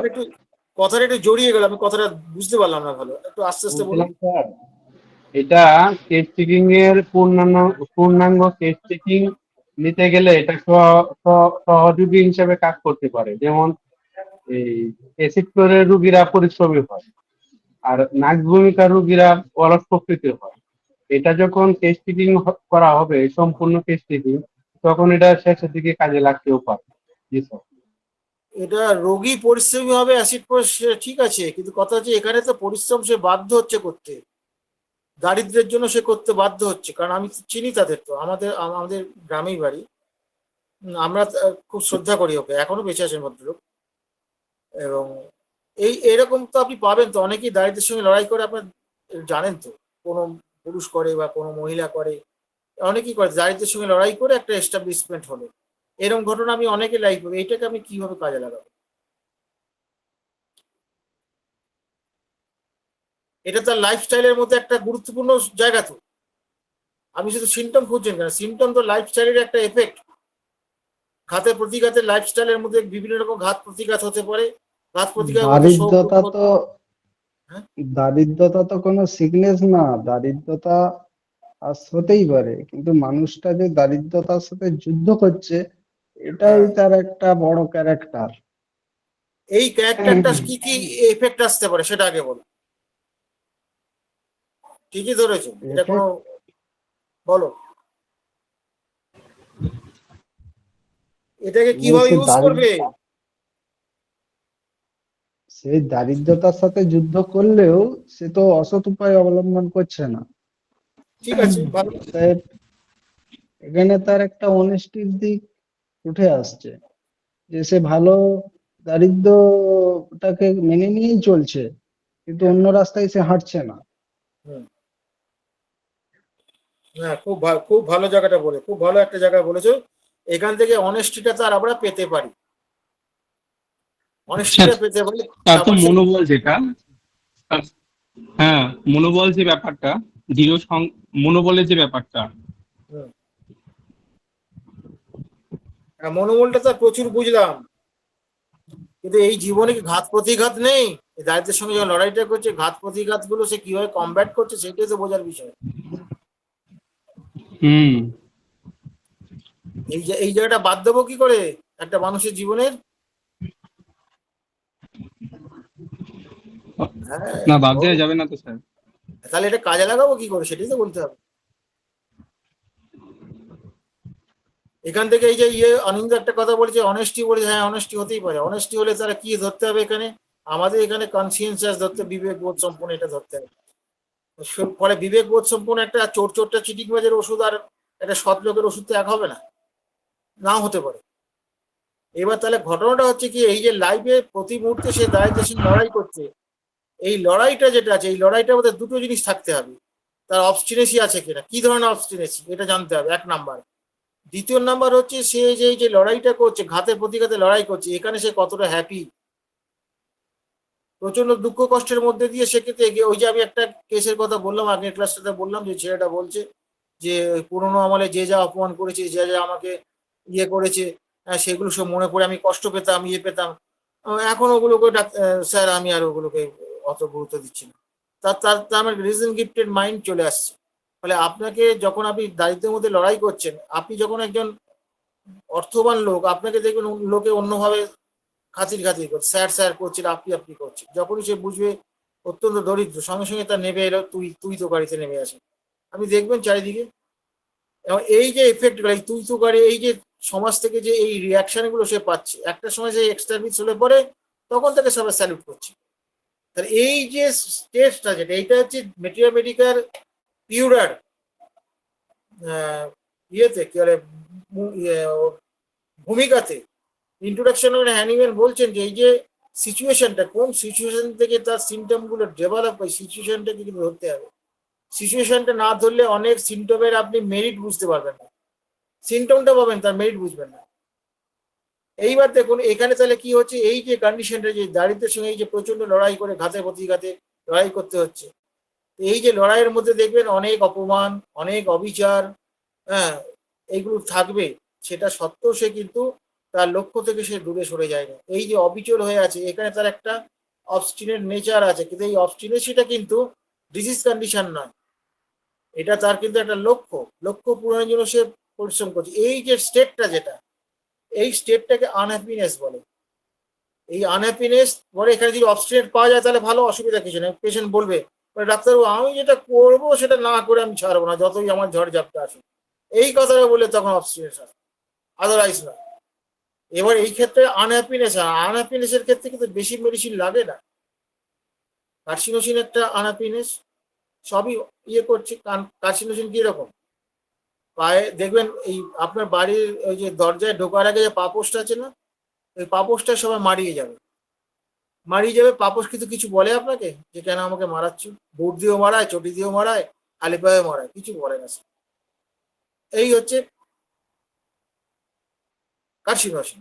ন্যাট্রামিওর কি করে, ন্যাট্রামিওর কষ্ট পাবে কিন্তু তার ক্ষতি করবে না, তার কষ্ট দেওয়ার চেষ্টা করবে না। ভাইরাস স্ট্যাফিসেরিয়া হলে কিন্তু সে প্রতিশোধ নেওয়ার চেষ্টা করবে, এই আঘাত এগুলো দিলে পরে। তাহলে সামগ্রিকভাবে একটা দেখা যাচ্ছে যে একটা মানুষ যখন এইরকম প্রচন্ড লড়াই করে সে এগিয়ে চলেছে, তাকে তো সাহায্য কেউ করেনি, উল্টে বিভিন্ন রকম বাঁশ দিয়েছে। তাহলে এই বাঁশ দেওয়ার, যখন আপনি যদি তাকে বাঁশ দেন, আমি যদি বাঁশ দিই, সে কি আমাকে মনে মনে গালাগালি দেবে না, মনে মনে সে কি রেগে যাবে না? তার মানে কি তার শান্তি নেই তো মনে? সে লক্ষ্য পূরণের জন্য সব অশান্তিকে সে উপেক্ষা করছে। এইটাকে বলে আনহ্যাপিনেস কন্ডিশন। এটা হচ্ছে কেন্টের বইয়ে পাবেন আপনি, ক্যালকেরিয়া কার্ভ, স্ট্যাফিস্যাগ্রিয়া, আমাদের কার্সিনোসিন এটা একটা বিরাট ক্ষেত্র। এই যে যেমন আপনি পাবেন শাশুড়ি কত বছর ধরে অশান্তি, ও 5-7 বছর ধরে অশান্তি চলেছে। এই ক্ষেত্রগুলোতে কিন্তু এই যে ব্যাকগ্রাউন্ডটা, এই যে যেখানে আপনি ছবিটা আঁকবেন, ছবি আঁকতে গেলে একটা পাতা চাই তো, হয় একটা সাদা কাগজ চাই, নাহলে সাদা একটা স্ক্রিন চাই। সাদা স্ক্রিন হচ্ছে এইটা, স্ক্রিনের কাজ করে, এরপর ছবিটা এই জায়গাটা বাদ দিতে পারবে না। এখানে এই কটা মেডিসিন আছে। এই স্যার এখানে দুজন হ্যান্ড রাইজ করেছেন। হ্যাঁ হ্যাঁ বলুন। এমডি রফিকুল ইসলাম, আপনি বলুন আপনি কি বলতে চাইছেন। জি জি স্যার, অসংখ্য ধন্যবাদ। স্যার যে জিনিসটা তুলেছেন যে দারিদ্রতা, এটা একটা বিশাল একটা স্ট্যাটাস। আমরা প্রথমেই ধরে নিচ্ছে যে দরিদ্র লোকটা সৎ, বিষয়টা কিন্তু তা না স্যার। মানে আমাদের, জি স্যার আমি আপনি ইন্টারাপ্ট করছি না, মানে আমাদের এটা বিশাল, আমি একটা জিনিস পাই, দরিদ্ররা প্রথমে একটা হীনমন্যতায় থাকে। আসলে যে টাকা হলে সব সমাধান করতে পারবে তা না। একটা শিক্ষিত লোক, সেই যে ইকোনমিক্স না বুঝে, নৈতিকতা না থাকে, এবং এইটাই স্যার বেশি থাকে। আমি কমনলি বলতেছি, দারিদ্রতা সমস্যা না, সমস্যা হচ্ছে আমাদের হীনমন্যতা। আমার টাকা হইলে তো এটা করতে পারতাম। এই জন্য স্যারকে ধন্যবাদ এই প্রসঙ্গটা তোলা। এটা বিশাল একটা স্ট্যাটাস। তার প্রথম থেকে সে, তার একটা অপুষ্টি থাকে দারিদ্রতার কারণে, সে চিকিৎসা চালাতে পারে না দারিদ্রতার কারণে, তার যে বাসস্থান সেটার জন্য তার রোগের রোগটা ঘটে, আয়ের একটা চাপ থাকে, মানসিক একটা চাপ থাকে, সে জীবনে অনেক কিছু করতে পারে না দারিদ্রতার জন্য। তো বিষয়টা কিন্তু তা না যে আমার সবকিছু করতে হবে, সেটাও কিন্তু বিষয় না। তো স্যার আপনাকে অসংখ্য ধন্যবাদ এই জন্য যে দারিদ্র যে বিষয়টা বললেন। আমি বেশি সময় নেবো স্যার, এখানে শেষ করে দিচ্ছি যেহেতু আপনি বলবেন। আমি মনে করি এই সম্বন্ধে আমাদের পড়াশোনা করা উচিত। এটা আমি বহুবার পেয়েছি যে চিকিৎসকদের অন্যান্য বিষয় সম্বন্ধেও গভীর জ্ঞান থাকা উচিত। এই ইকোনমিক্সের এবং নৈতিকতার জ্ঞানটাকে সমন্বয় করলে আমাদের দারিদ্রতা কোনো সমস্যা না। জি স্যার, ধন্যবাদ। কিন্তু এই জিনিসটা কেউ নেয় না। দারিদ্র লোকরা ক্রিমিনাল হয় কেন হয়? মানে দারিদ্র থাকলে সৎ হয়, এটা একদম ভুল কথা। আবার টাকা হইলেই সৎ হবে তা না। এই স্ট্যাটাসটা একটা মেজর একটা পার্ট। জি স্যার, ধন্যবাদ। এইটা এইটা একটা লাইফের একটা অংশ। এই লাইফের অংশটা কিভাবে সে ট্যাকেল করছে এইটা আমাকে জানতে, অবজার্ভ করতে হবে, তার কাছে বার করতে হবে কথাটা। এটাকে বাদ দিয়ে তার সিমটম নয়, সিমটম তো পরে এসছে রে বাবা। এই জায়গাটা অত্যন্ত গুরুত্বপূর্ণ। আমি যে কতগুলো মেডিসিন বললাম, ক্যালকেরিয়া, কার্সিনোসিন, স্ট্যাপিসাইক্লিয়া, এরকম গোটা কয়েক ওষুধ আছে যারা এই অবস্থাটাকে, আপনি এরকম পাবেন তো, শাশুড়ির অত্যাচারে 10 বছর ধরে ভুগেছি, বা শাশুড়ি বলবে বইয়ের অত্যাচারে 10 বছর ভুগেছি। এই যে 10 বছর ভুগেছে, এই স্পিডটাতে ঘাত প্রতিঘাত তার মধ্যে হচ্ছে, এইটাকে আপনি কি করে হোমিওপ্যাথিতে গুরুত্ব না দিয়ে পারবেন? আমি শুধু সিমটমটা দেখছেন, সিমটমটা তৈরি করার পেছনে এই জায়গাটা তো আছে। এই জায়গাটা বাদ দেবেন কি করে? আমার একটা মনে আছে, আমার এক চিকিৎসক বন্ধুর স্ত্রী, তার ওই পিঠে জ্বালা, জ্বালা মানে ভয়ঙ্কর জ্বালা, সেই জ্বালা মানে ভাবতে পারা যায় না কি ধরনের জ্বালা। তা আবার এদিকে সে পাখা চালাতে পারে না, পাখা একটু জোরে চালালেই তার কিন্তু শীত করে, শীত করে, অস্বস্তি হয়, শব্দটা সহ্য করতে পারে না, ইত্যাদি। তাকে যত রকমের জ্বালার ওষুধ সবাই দিয়েছে। আমি তাকে রেকর্ডিং করে কি করে তাকে আমি কার্সিনোসিন দিয়েছিলাম। কেন? 15 বছর সে শাশুড়ির কাছে ছিল এবং এই ভদ্রলোক যাতায়াত করতো বাড়িতে সপ্তাহে একদিন করে। সেই যে 15 বছরের পিরিয়ডটা নরক যন্ত্রণা সে ভোগ করেছে। এই যে নরক যন্ত্রণা ভোগ করছে, এটা তো মেনটেনিং কস্ট, মেনটেনিং কস্টটা উইথড্র হয়ে গেছে, এবার তার যাবে কোথায়? এই জায়গাটাই কিন্তু বুঝতে হবে যে সে কোন মেডিসিনের আন্ডার আসবে। এবং এই ক্ষেত্রে অল্প কয়েকটা মেডিসিন আছে এই স্টেপটাকে কভার করতে পারে। এইটাকে না করে আপনি ওষুধ দিলে পরে কিছু সিমটম রিলিফ হতে পারে, পেশেন্ট কিন্তু এগোবে না, পেশেন্ট আটকে যাবে। আর পেশেন্টের লাইফের একটা অংশকে বাদ দেবেন, এই অধিকার আপনাকে কে দিয়েছে? আমরা যখন সার্বিক যখন বলছি, তার বংশগতি পর্যন্ত টানছি যখন একটা রোগীকে ওষুধ দিতে গিয়ে, তার ওই পার্টটাকে আমি বাদ দেবো? ওটা তার একটা দারুণ পার্ট জীবনে। এইবার সেটাকে কিভাবে কমব্যাট করেছে, কিভাবে সেটা অ্যাকশন রিয়াকশন হচ্ছে, ওটা জিজ্ঞেস করে বার করতে হবে। ওইটাই তো আপনার মুন্সিয়ানা। ওইটা করতে পারলে পরে আপনি কিন্তু ঠিক পয়েন্টগুলো, কোর পয়েন্টটা পেয়ে যাবেন। ওইটা হচ্ছে, এটা কি বলে, সিকনেস। ওই সিক টু হেলথ তো হ্যারিম্যান বলছেন। সিকনেসটা তাহলে শুরু হয়েছে কোথা থেকে? সিকনেস শুরু হয়েছে ওই জায়গাটা থেকে, পরবর্তীকালে সিমটম গুলো এসছে। সিমটম হচ্ছে সিকনেসের একটা পার্ট। মানে এই জায়গাটা বুঝতে হবে যে কোথা থেকে শুরু হয়েছে। এই সিকনেসটা তার নিজের জীবন থেকে হতে পারে। আমরা অনেক সময় পেয়েছি তার স্বামী স্ত্রী, এই বাচ্চা যখন তার আসে তার আগে প্রচন্ড মানসিক যন্ত্রণা ইয়ের মধ্যে পড়েছে জেস্টেশন পিরিয়ডে। সেই যন্ত্রণাগুলোর উপর ওষুধ কি আমরা দেই না? দেই তো, সেটা তো দেই আমরা। বাচ্চা পেটে আছে, কিন্তু আমরা তার রেকর্ডিং করতে গিয়ে তার ওই সময়কার ইতিহাসটা আমরা দেবো না? ওই এফেক্টটা বাচ্চার উপর পড়ে তো। এটা তো আধুনিক, সকল আধুনিক বিজ্ঞানও স্বীকার করে। হোমিওপ্যাথিতে তো অনেক আগে থেকেই স্বীকৃত ব্যবস্থা। ফলে ব্যাপারটা হচ্ছে যে আমরা তো ওইটাকে ওইটার উপর ভিত্তি করে আমরা ওষুধ দিই। এই বর্তমান সিমটমের উপর অনেক সময় আমাদের বাদ দিতে হয়। কোথায় বাদ দেবো আর কোথায় রাখবো ওই পেশেন্টের জন্য, কোনো কিছু নির্দিষ্ট বলে বলা যাবে না এটা বাদ দেবো এটা রাখবো, এরকম বলা হোমিওপ্যাথিতে চলবে না। ওই পেশেন্টের জন্য কোনটা ধরবো কোনটা বাদ দেবো, এইটা হচ্ছে গুরুত্বপূর্ণ বিষয়। এবং সেই ক্ষেত্রেও হিসেব আছে, পেশেন্টের সিমটম গুলো কিভাবে ডেভেলপ করছে, দ্রুত করছে না ধীরে ধীরে করছে, এটাকে পেস বলে। ইন্টেন্সিটিটা কেমন এটা দেখতে হবে, কোন সিচুয়েশনে ডেভেলপ করে। এই সিচুয়েশনটা বললাম আপনাকে, এই সিচুয়েশনটা আপনি যেমন ধরুন একটা ইয়ে করছেন, সিম্প্যাথেটিক পাচ্ছেন, আমরা তো সেই দুঃখের সিন দেখে কান্নাকাটি করছে, সেটাকেও সিম্প্যাথেটিক ধরি। আবার কেউ হচ্ছে ভিখারি আসলো, তাকে একটা চাল দিয়ে দিল, আর না আমি ওকে চাল না দিলে আমার শান্তি হয় না, সেটাও সিম্প্যাথেটিক ধরি। আবার কেউ আসলো শাড়ি দিয়ে দিল, সিম্প্যাথেটিক ধরি, তাহলে এখানে কি হচ্ছে, র্যাঙ্কের পার্থক্য হয়ে যাচ্ছে। সবই তো সিম্প্যাথেটিক, কিন্তু র্যাঙ্কের পার্থক্য হচ্ছে না, গভীরতার পার্থক্য হচ্ছে। তো তা আপনি রুগীটাকে যেটা দেখছেন তার ওই সিম্প্যাথিটা কোন লেভেলে, এইটা তো আপনার তো রেপার্টারি কোনোদিন দেবে না আপনাকে।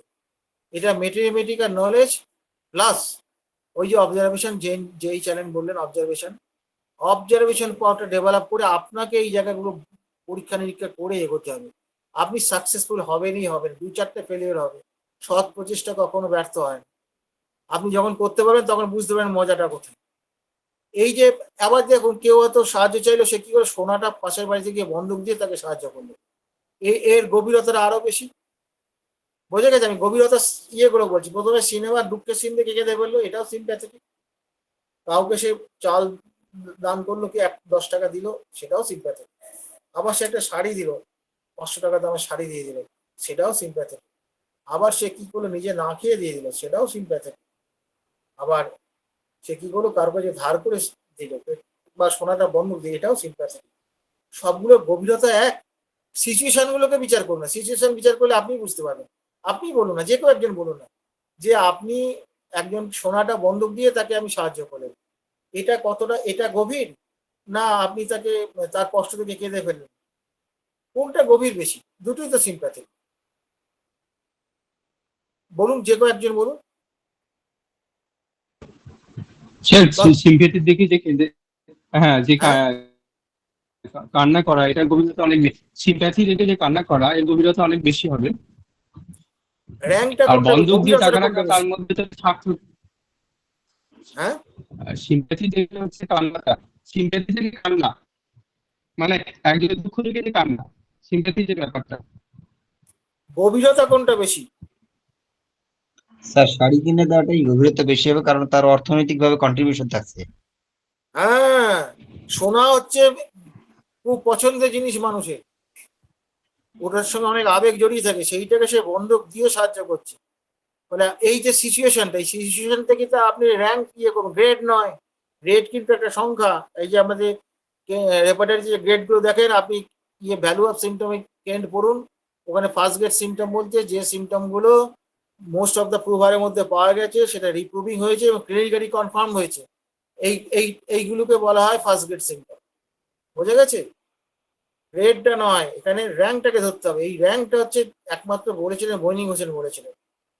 হ্যাঁ, তো যাই হোক, এই জায়গাটা আপনাদের কিন্তু ডেভেলপ করতে হবে। ডেভেলপ না করলে কোন মেডিসিনটা কোন স্টেটের সঙ্গে ফিট করবে এটা আপনি বুঝতে পারবেন না। এটা যখনই বুঝে যাবেন তখন খেলা শুরু করবেন আপনি, দেখবেন কত ইজিতে ইভালুয়েশন হয়ে সিমটম আমি মানে মেডিসিনে চলে আসতে পারছি, খুব সহজে চলে আসতে পারবে, খুব চট করে চলে আসতে পারে। এই এই কোর পয়েন্টগুলোকে বাদ দেওয়া যায় না, কিন্তু কোর পয়েন্ট এক একটা পেশেন্ট। আপনি শুধুমাত্র যেটা সিমটম লোকালাইজ দেখছেন সেটাকে অত গুরুত্ব দিচ্ছেন না, ওটাকে দেবেন, যথাযথ গুরুত্ব দিতে হবে। কিন্তু কাউকে, যার গুরুত্ব কম তাকে বেশি গুরুত্ব দিলে বিপদ আছে, আর যার বেশি গুরুত্ব তাকে যদি কম দেন তাহলেও বিপদ আছে। যথাযথ গুরুত্ব দেওয়াটা শিখতে হবে। আচ্ছা স্যার, এখানে একটা প্রশ্ন আছে মনে হয়, একজন হাত তুলেছেন। হ্যাঁ, ডক্টর মনসুর আলী, আপনি প্রশ্ন করুন। আপনি বলুন। হ্যান্ড রাইজ করেছেন, কিছু বলতে চাইছেন?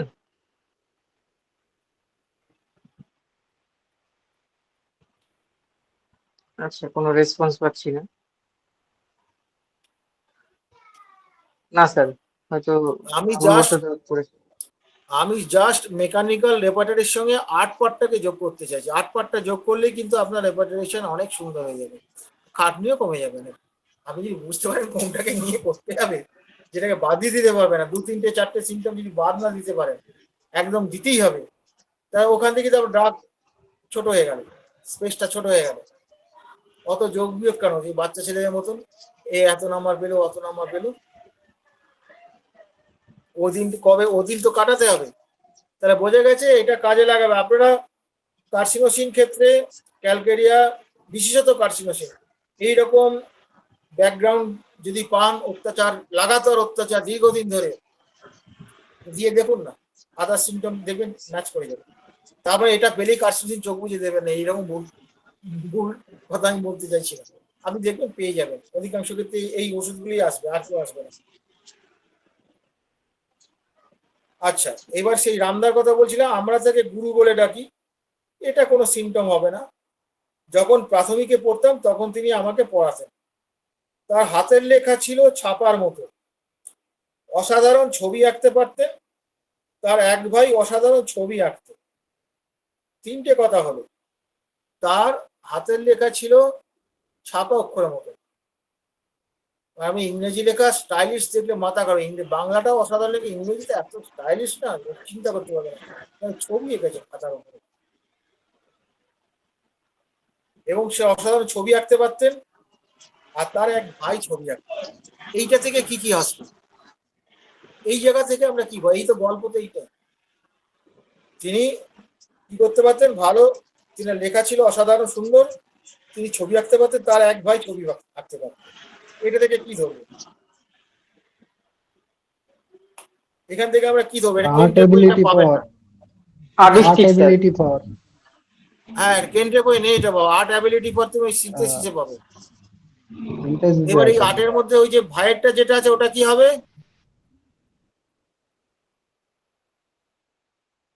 ভাইয়ে তো সুন্দর ছবি আঁকতে পারতো। দিবেন একটু, ওইটা গ্রুপে দিয়ে দাও তো, আমি দেখতে পাচ্ছি না। আছে আছে, স্যার এটা বংশগত যে ব্যাপারটা, সেই ব্যাপারটা চলে আসছে এর লেখাটা মধ্যে। তাহলে এই আর্টের জায়গাটা যদি বংশগতটা যদি যোগ হয়, তাহলে এখানে তার ভ্যালুটা বাড়লো, হ্যাঁ, বেড়ে গেল তো অবশ্যই। র্যাঙ্কের ভ্যালুটা বেড়ে গেল না? হুম হুম হুম এইবার বুঝতে পারছেন কিভাবে সিমটমের ভ্যালুটা বাড়ে? হুম এটা বাদ দেওয়াই যাবে না। ওর যে ভাই আছে, ও আমার থেকে 1 বছরের বড়, ও আমার ওই হাই সেকেন্ডারির সময় ছবি, আমার সব বিজ্ঞানের সব ছবিগুলো সব এঁকে দিত। আমি তো ছবি আঁকায় উস্তাদ ছিলাম, ছবি এঁকে দিত। মানে চিন্তা করা যায় না, বসিয়ে রামদা আপনাকে বসিয়ে 5 মিনিটের মধ্যে ছবি এঁকে দেয় মুখে। কারো কাছে শেখেন, কারো কাছে না। এবার কি হলো? দিলাম, হ্যাঁ, এটা দিলাম তো। হ্যাঁ স্যার বলুন। এরপরে কি হচ্ছে? তাহলে তো ছবি এটা আর্টিস্টিক তো হবে স্যার এটা। আর্ট অ্যাবিলিটি 4 আছে, ওটা ওই সিনথেসিস আর্ট অ্যাবিলিটি 4 আছে। কেন থেকে তাহলে পাবো না এটা, তাই তো? না, কেন্ট এটা নেই বাবা। কেনটাকে ফলো করবো, কিন্তু না পেলে অন্য জায়গা থেকে নেবো, প্রয়োজন হলে। কারণ সিনথেসিসটাকে আমি বুঝে সুঝে গ্রহণ বর্জন করি, ওটাকে ভয় পাই আমি।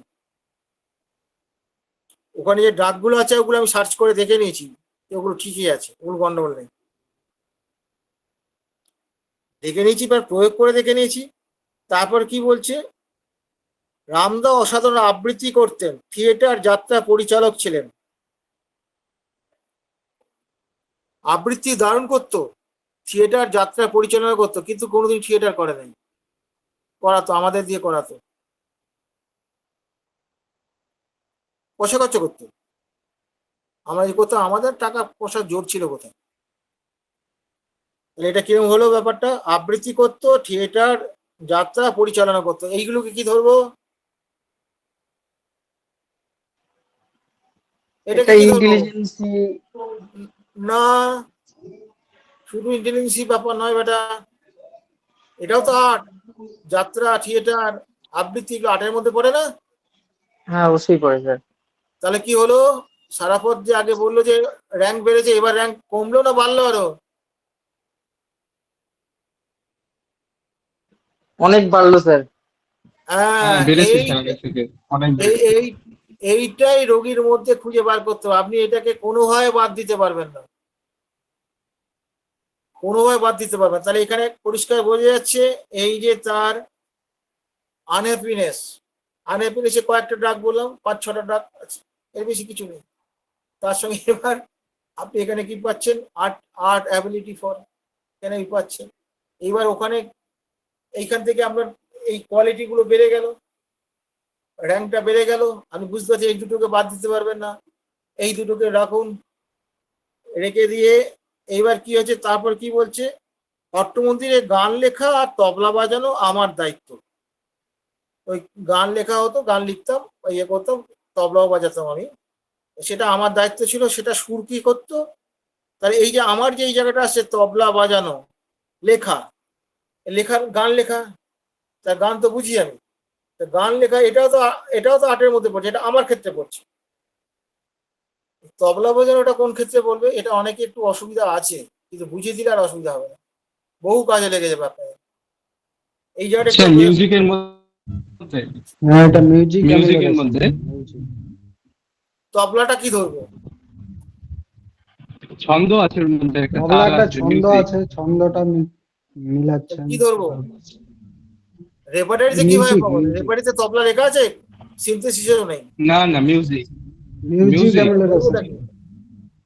না। এইটাই তো। হ্যাঁ, মিউজিক আমি লাগাচ্ছি, হ্যাঁ, মিউজিক আমি লাগাচ্ছি। ড্যান্সিং আছে কি? Dancing. Dancing dancing yes, dancing dancing emotion ধরতে হবে এখানে। ওয়াই? ড্যান্সিং কিন্তু একটা রিদমের ব্যাপার আছে। আমি শুনুন, থালা বাজানো ছেলে, বেলচি বাজানো ছেলে, হ্যাঁ, এমনকি মুখে একটা কি করে দেখায় বলে, মুখের ওপর আওয়াজ কত, মানে সুর ইয়ে আর কি, গানের তাল করতো। একদিন গান গাইছে তো মুখে করে করে তাল দিত, ওইটাই তার নেশা, ওটাকেও ছাড়া যাবে না। এটা বরঞ্চ মোস্ট পিকুলিয়ার। গান গাইছে তো মুখে আওয়াজ করে করে এমন সুন্দর আওয়াজ করছে মুখে, চিন্তা করা যায়। কেউ দেখবে ইয়ে তবলা বাজাচ্ছে, তবলা তো নেই, কাঠ বাজাচ্ছে, কেউ থালা বাজাচ্ছে, ড্রাম বাজাচ্ছে, এরকম ব্যাপারটা বলা আছে। হ্যাঁ, তো এই যে ছেলে পেলেগুলো এই যে বাজাচ্ছে, এটা রিজিমটা তার ভেতরে আছে। রিজিমের প্রকাশটা হচ্ছে তবলার মাধ্যমে হচ্ছে, থালা মাস্টারের মাধ্যমে হচ্ছে, নাচের মাধ্যমে হচ্ছে। Regime is the most inner meaning of dance. তাহলে কি হলো, আপনি করে দেখুন না, প্রয়োগ করে দেখুন। এইবার যদি ড্যান্সিং যদি এরকম একটা পেয়ে যান, আপনি যদি কখনো পেয়ে যান একটা 62-63 বছরের ভদ্রমহিলা, বাড়ির সবাই চলে গেলে গান চালিয়ে, রবীন্দ্রসঙ্গীত চালিয়ে তিনি নাচ করতেন, সেটা কেউ জানে না। তা এই যে ড্যান্সটা যদি করে, এই যে পিকিউলার সিচুয়েশন, এই ড্যান্সটাকে কি আপনি বাদ দিতে পারবেন? কটা ট্রাক আছে ওখানে, কটা ট্রাক আছে, কার্সিনোসিন আছে, সিপি আছে, ন্যাপটানুর, আর এই পার্টটা আছে। আরে বাদ দেবেন কি করে? ও কিভাবে বাদ দেবেন? বাদ দেওয়ার রাস্তা কথা, এখানে কোনটা? একটা বাচ্চা শিশু যে ড্যান্স করছে তার কিন্তু ভ্যালু কম। যে একটা মানে 60-62 বছরের মহিলা, সে তার বাড়ির সব ছেলে চলে গেল অফিসে, স্বামী চলে গেল, তারপর সে ইয়ে করে নাচ করছে। এটা মোস্ট পিকুলার না? সিচুয়েশনটা ভাবুন, ভাবুন না যে কোনটা গভীরতা বেশি। যে কোনো একজন উত্তর দিন, কোনটা গভীরতা ভাবি। এইভাবে বুঝতে হবে পেশেন্ট গুলোকে। আমি বোঝার জায়গাটা, হ্যাঁ, বয়স্ক হ্যাঁ, বয়স্ক ব্যক্তি যে নাচ করছে বা গান করছে তার গুরুত্ব অনেক বেশি হবে। ইয়েস, এইটা ধরতে হবে। তাহলে এখান থেকে বুঝতে পারছেন যে কিভাবে সিমটমের ভ্যালুয়েশন গুলো, এখান থেকে ইভালুয়েশন কথাটা আমরা মুখে বলি, আমরা ভ্যালুয়েশন মানে যোগ বিয়োগ করি। ছোটবেলা সেই যোগ বিয়োগ করতো না, এরকম যোগ বিয়োগ শেখানো হয়, দ্যাট ইজ রং প্রসেস। এসব আমরা একটা সময় বছর দশেক আমিও করেছি, করে তখন পণ্ডিত ছিলাম তাই করেছি। এখন আমি পণ্ডিতই করতে চাই না। এখন আমি একমাত্র আমি ছাত্র, কার ছাত্র না, অ্যানিম্যানের ছাত্র, আর কিছু নেই। এখন আমি স্টুডেন্ট হয়ে গেছি, আর পণ্ডিত নেই। পণ্ডিতই ঘুচে গেছে আমার।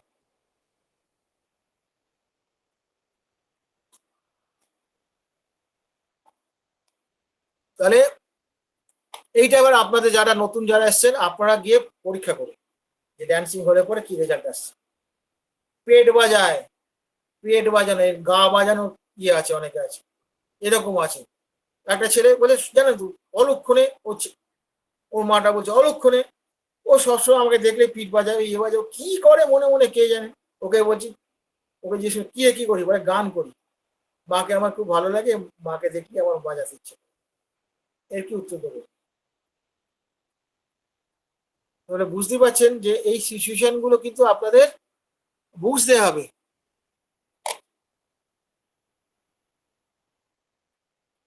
তাহলে পরিষ্কার হয়েছে জায়গাটা, না কারো কোনো প্রশ্ন আছে এই জায়গাটা?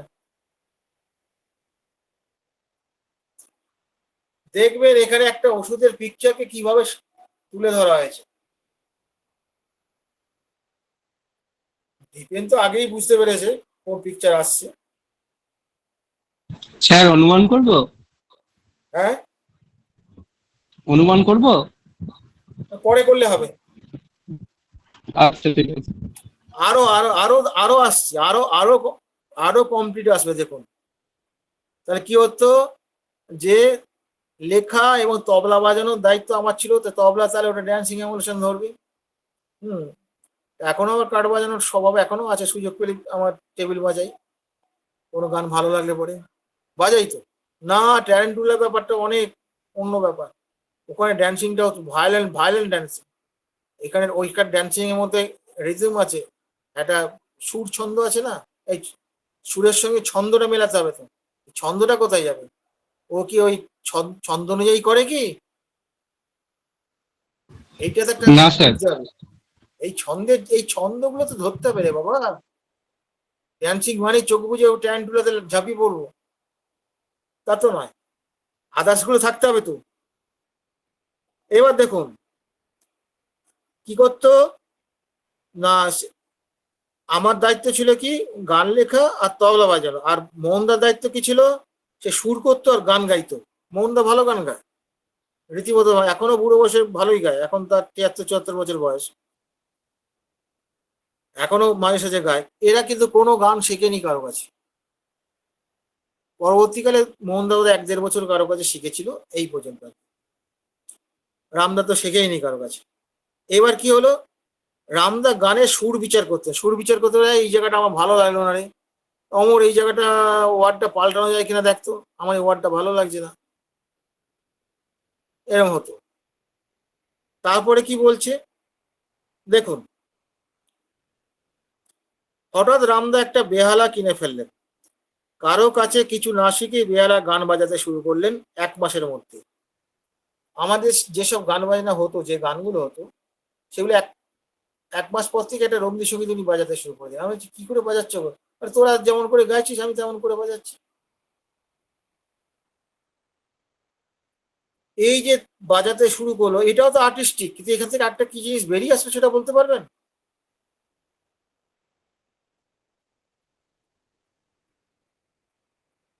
বলুন। এটা বেহালা মিউজিকের প্রতি তার কি হ্যাঁ ভালোবাসাটা, এটা দক্ষতা মিউজিকের প্রতি তার স্যার, 1 ভালোবাসা। মাসের ভিতরে। হ্যাঁ, একজন একজন বলুন।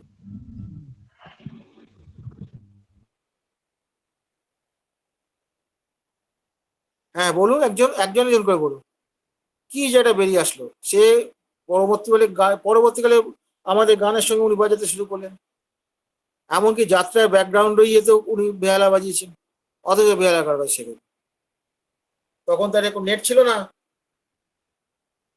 এটাকে তাহলে কি ধরবো? মিউজিকের প্রতি দক্ষতা এবং ভালোবাসা, এই দুটোই সেটা তো নিয়ে হলো, ফুটে ভালোবাসা আছে বলেই তো পেরেছেন, কিন্তু এটা এই যে কাজটা করছেন উনি, এই কাজটাকে কি ধরবো? এটা দ্বারা কি প্রকাশ হচ্ছে রোগীর? এটা গড গিফটেড হবে না স্যার? গড গিফটেড বলে সব ভগবানের কাছে চাপিয়ে দিলে হবে? আমাদের তো রুগীটাকে সারাতে হবে রে বাবা। রুগীদের ক্ষেত্রে কিছু সিমটম হবে কি?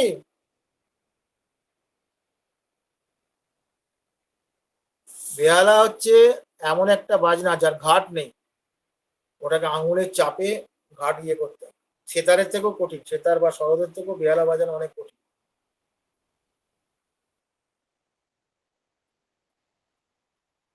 কেউ বলতে পারবেন? এইগুলো তো ধরতে হবে রে বাবা, রোগী না ধরলে আপনি কি করে ওষুধ সিলেকশন করবেন কি করে?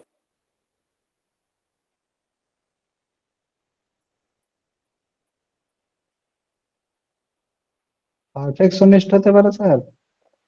পারফেকশনিস্ট তো পরে, একটা সে কাজ করছে, সে কাজটাকে সে বারে বারে সে ঠিকঠাক মেরামতি করে একটা ভালো জায়গায় নিয়ে আসছে, সেটা তো পারফেকশনিস্ট। খুব সিম্পল একটা কথা, আপনি এত ইয়ে ভাবে ভাবেন কেন, এত বড় বড় ভাবেন কেন? সিম্পল ভাবুন, এটা কে করতে পারবে? একটা বেহালে একটা একটা ধরুন হারমোনিয়াম দেওয়া হলো, হারমোনিয়াম সে কি করলো, 1 মাসের মধ্যে সে গান বাজাতে শুরু করলো, কিন্তু সে কার কাছে শেখে? কি করে হলো? ইন্টেলেকচুয়াল। ইন্টালেকচুয়াল না, ওই ইন্টালেকচুয়ালে একটু বাদ দিতে হবে, ইন্টেলিজেন্ট। ইন্টেলিজেন্ট, হ্যাঁ হ্যাঁ হ্যাঁ, ঠিক আছে স্যার। হ্যাঁ, এই যে ইন্টেলিজেন্ট যদি সুপার গ্রুপের হয়, এরকম ইন্টেলিজেন্ট পাওয়া যাবে তো? একটা ছোট শিশু ক্লাস 3-4 একটা শিশু, সে মাটির মূর্তি করছে, অসাধারণ মূর্তি করছে, সে মাটির মূর্তি করছে, এটা আর্টিস্টিক। কিন্তু যখন অসাধারণ যখন করবে, তখন কি শুধু আর্টিস্টিক? ইন্টেলিজেন্সটা তার সঙ্গে তো যোগ আছে। ইন্টেলিজেন্সে কোন কোন মেডিসিন আছে, কার্সিনোজিন, ফসফরাস, এরকম গোটা কয়েক ইয়েতে সুপার ইন্টেলিজেন্স আছে, বোঝা গেছে? টিউবারকুলিনাম, সুপার ইন্টেলিজেন্স, এরকম কিছু কিছু ওষুধে আছে। বলে এই স্টেটটাকে আপনি না বুঝলে আপনি শুধুমাত্র কয়েকটা সিমটম যোগ করে কে বেশি পেলো তাকে ভোট দিয়ে দিলেন, এরকম করলে হবে? পরিষ্কার হয়েছে আমার কথাটা? হ্যাঁ স্যার। এই ইন্টেলিজেন্সটা হচ্ছে খুব গুরুত্বপূর্ণ বিষয়। আমরা ডাল দেখি না, ডাল পেশেন্টরা ডাল ধরি না, ডালের উপরে ওষুধ নেই আমাদের, অনেক ওষুধ আছে। পেশেন্ট যদি একটু বোকা হয়, আমরা সিলেকশন করতে গিয়ে সেটা কি ভাবি না? ভাবি তো, এটাকে দেওয়া যাবে কিনা। আমার এই যে গল্পটা বলছি, এর ক্রস কারো কিছু করার ইচ্ছে থাকলে ক্রসও করতে পারেন, কোনো অসুবিধা নেই। এখানে সবাই শিক্ষার্থী আমরা। আমি যদি ইন্টেলিজেন্সের কথাটা বললাম, কারো কাছে না শিখে সে এরকম করছে, এই জায়গাটা একটু ভাববার বিষয় নয় কি? অনেক বাচ্চার মধ্যে এরকম দেখতে পাবেন, কারো কাছে না শিখে অসাধারণ ছবি আঁকছে, ছোট বাচ্চা একটা। ইন্টেলেকচুয়াল রুব্রিকটা কি একটা জানেন কেন্টে তো? পাবো? কেন্টে তো নেই। হ্যাঁ, ইন্টেলেকচুয়াল কি কেন্টে তো পাচ্ছি না। কেন্টে নেই যে বাবা, ইন্টেলিজেন্স নেই তো। সবই কি রেপার্টারিতে থাকবে? একটা বাচ্চা, সে 3 বছরের বাচ্চা, আমার চেম্বারে এসে একটা ছবি এঁকে দিয়ে গেছে পেন্সিল দিয়ে, আমি ওটাকে মুছিনি, মানে মুখ করেছি। ওর মা পরে আমাকে এসে বলছে, স্যার এটা করে দিয়ে গেছে, খুব লজ্জার ব্যাপার। লজ্জা না, আমি মুছে দেবো, উনি মুছতে গেছে। আমি না না মুছতে হবে না, স্যার করেছি ভালো,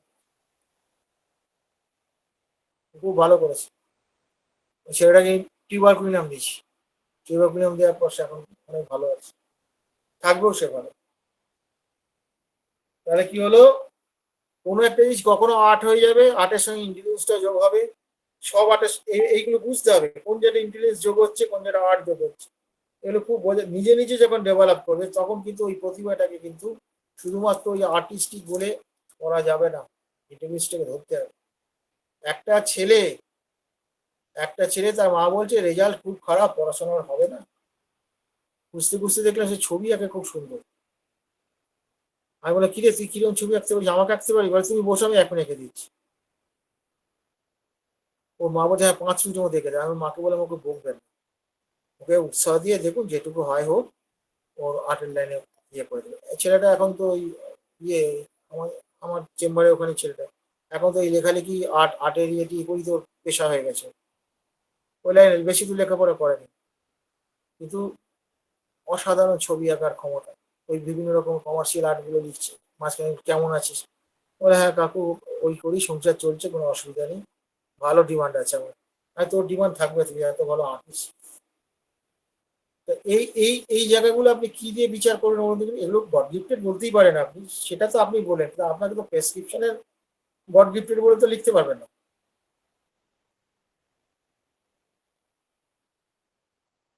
তাহলে বোঝা গেল এই এই বাচ্চাটাকে কি বোকা বলা যাবে?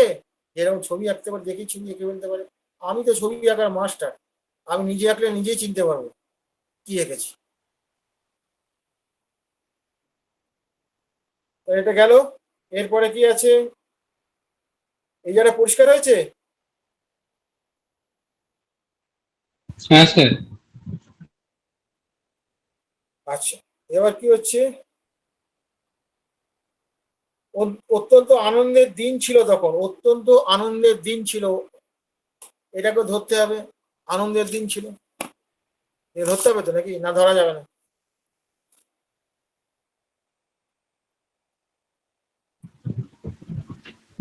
স্যার অতটা গুরুত্বপূর্ণ নয় তো। হ্যাঁ, কি ধরবো এটাকে?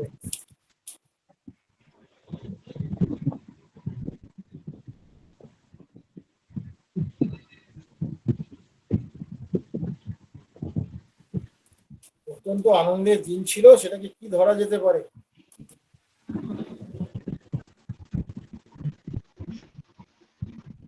শোনা যাচ্ছে আমার কথাটা?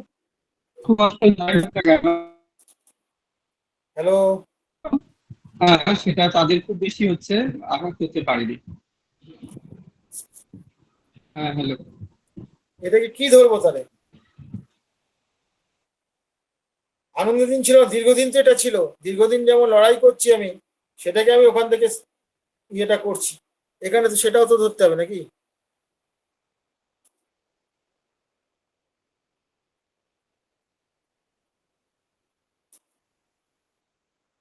আছে, রুব্রিক আছে। এই লাইফ গুলোকে নিতে হবে, এটা সিমটম হিসেবে নেবেন বটে, লাইফ গুলোকে নিতে হবে। লাইফ না নিলে আপনি ভালো প্রেসক্রিপশন হবে না আপনার।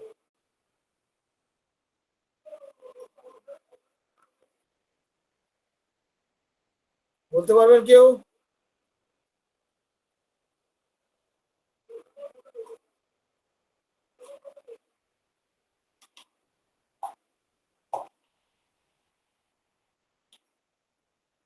দীপেন বলতে পারবে?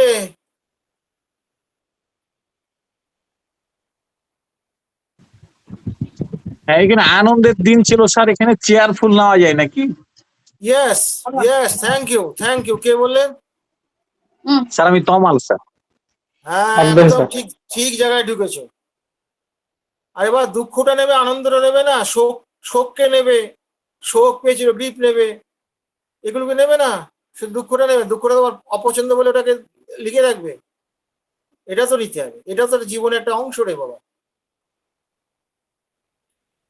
জীবনকে বাদ দিয়ে নয় তো, সার্বিক লক্ষণই তো গুরুত্বপূর্ণ, তার সার্বিক জীবনটাকে তো গুরুত্ব দিতে হবে। থ্যাংক ইউ, এটা দারুণ, অ্যাবসলিউটলি কারেক্ট হয়েছে। এরপরে কি আছে? হ্যাঁ, এরপরে কি হলো? হ্যাঁ, আনন্দের দিন ছিল, তখন তবলা ফেঁসে গেলে আমরা তিনজন চাঁদা তুলে ছাউনি করতাম। তবলা ফেঁসে গেলে চাঁদা তুলে ছাউনি করতাম। কিরকম? 15 টাকা নিত ওই তবলার ছাউনিটা নিত। আমি চুচুড়ায় যেতাম, 10 টাকা দিত রামদা, 5 টাকা কি 4 টাকা দিত মোহনদা দিত, আর আমি ওই যে যাতায়াত খরচা সারাদিন ওকে তো করিয়ে নিয়ে আসতাম। গিয়ে কি করতাম, দোকানে দিতাম, আমরা এটা করে দেবে। আমি সিনেমা দেখে এসে একটা সিনেমা দেখে নিতাম, দেখে নিয়ে বিকেলে নিয়ে বাড়ি চলে আসতাম। ওটা ছিল আমার কাজ। তো ফলে এই যে দিনটা, যেটা এটা খুব অসাধারণ দিন গেছে আমাদের জীবনে। এবং রামদাই ওটা বেশি দিত তখন।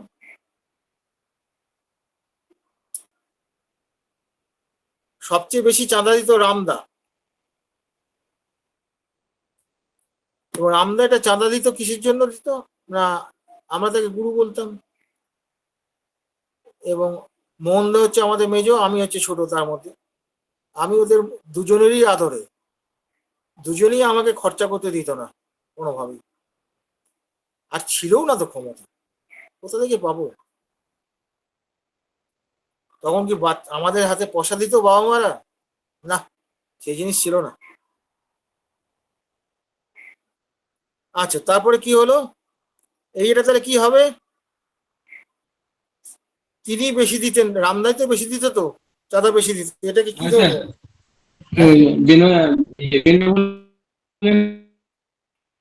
কথাটা জড়িয়ে কথাটা জড়িয়ে যাচ্ছে। রামদার মধ্যে তাহলে স্যার, হ্যাঁ হ্যাঁ, এটা হ্যাঁ হ্যাঁ, কি নিচে হবে? প্রবলেম আছে। উদার যে ব্যাপারটা, উদার হ্যাঁ, বেনিভোলেন্স যেটা, কথাটা জড়িয়ে যাচ্ছে। উদারতা বললেন বোধ হয়, উদারতা। উদারতা কি রুব্রিক আছে? হ্যাঁ আছে তো, বেনিভোলেন্স আছে তো। বেনিভোলেন্স তো অন্য জিনিস। বেনিভোলেন্স মানে হচ্ছে উপকার। এই উপকারের মধ্যে একটা প্যাঁচ আছে, আচ্ছা, আমার লেখার মধ্যে পাবেন। বেনিভোলেন্স আর সিম্প্যাথেটিক মধ্যে সূক্ষ্ম পার্থক্য আছে, যদিও দুটোকে একসঙ্গে ধরলে অসুবিধা নেই, কারণ ড্রাগ তো একটাই, বেনিভোলেন্স একটাই বোধ ড্রাগ আছে। বেনিভোলেন্স হচ্ছে, সিম্প্যাথির সঙ্গে একটু পার্থক্য আছে বেনিভোলেন্স, কিন্তু হলেও ওটা একই গ্রুপেই পড়বে। বেনিভোলেন্স ওটা নয়। কি করতো সে? আমরা ছোট তো, সেই জন্য টাকাটাও দিত বেশি। অ্যাফেকশনেট, নিউসিন। Yes, affectionate. যার মধ্যে এত শিল্প সত্তা আছে, এইটা ভাবতে হবে না? একটা শিল্পী মানুষ, শিল্প সত্তা মানুষের অ্যাফেকশন তো বেশি আছে। অ্যাফেকশন না থাকলে কি এদের শিল্প সত্তা আসে নাকি? কোনোদিনই আসবে না।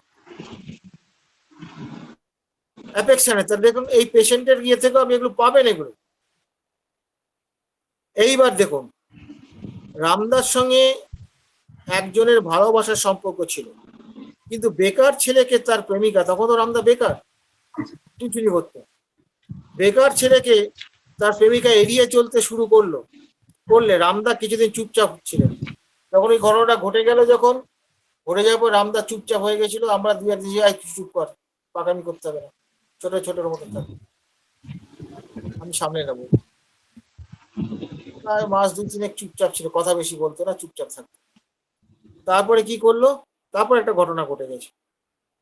সেটা হচ্ছে কি, হঠাৎ রামদার বিদ্যালয়ে স্থায়ী চাকরি হয়ে গেল। মানে আমাদের হাই সেকেন্ডারি স্কুলটা যেটা ছিল, সেখানে টিচার হিসেবে অ্যাপয়েন্টমেন্ট পেয়ে গেলেন। তখন তো স্কুল কমিটি থেকে হতো, উনি ওটা পেয়ে গেলেন।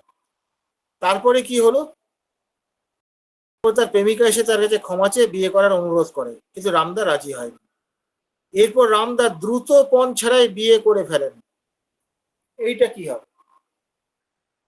এই যে কথাটা গল্প জিনিস বেরিয়ে আসছে, তার তো সেই প্রেমিকা এসে তাকে ক্ষমা চাইলো, আমার ভুল হয়ে গেছে, আমার ক্ষমা করে, আমি তোমার সাথে বিয়ে করতে চাই। তারপর রামদা কি করে দ্রুত বিয়ে করে ফেলো, পণ ছাড়াই বিয়ে করলো। সে তো তখন সরকারি চাকরি পেয়ে গেছে, সে তো পণ নেওয়ার তো ক্ষমতা ছিল না। আমি পণ নিয়ে বিয়ে করবো, এই পণ নিয়ে বিয়ে করবো না, এই জায়গাটা একটা সিমটম আসবে। আর এই দ্রুত কথাটা, এই কথাটার ইন্টারফারেন্স কি হবে, এটা ঢুকবো কি করে সিমটমের মধ্যে?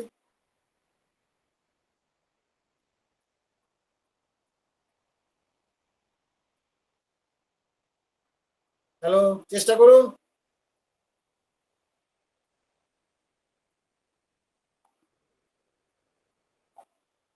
আপনাদের বিরক্ত লাগছে না তো? আমি তো একটু অন্যরকম ভাবে করাচ্ছি। না না, খুব ভালো আছে স্যার।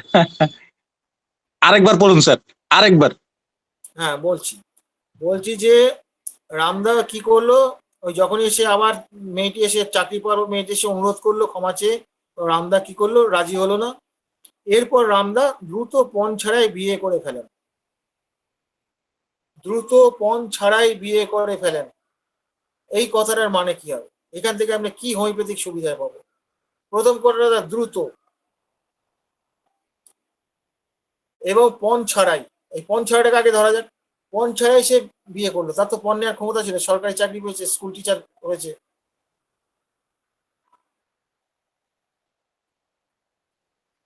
এটা কি হবে? সে লোভী নয়, সে তো ব্যাপারটা বোঝা যাচ্ছে, একজন শিল্পী মানুষ, লোভী নয়। তার তাহলে এটা হচ্ছে কি? তার তো সুযোগ ছিল ওটা নেয়ার।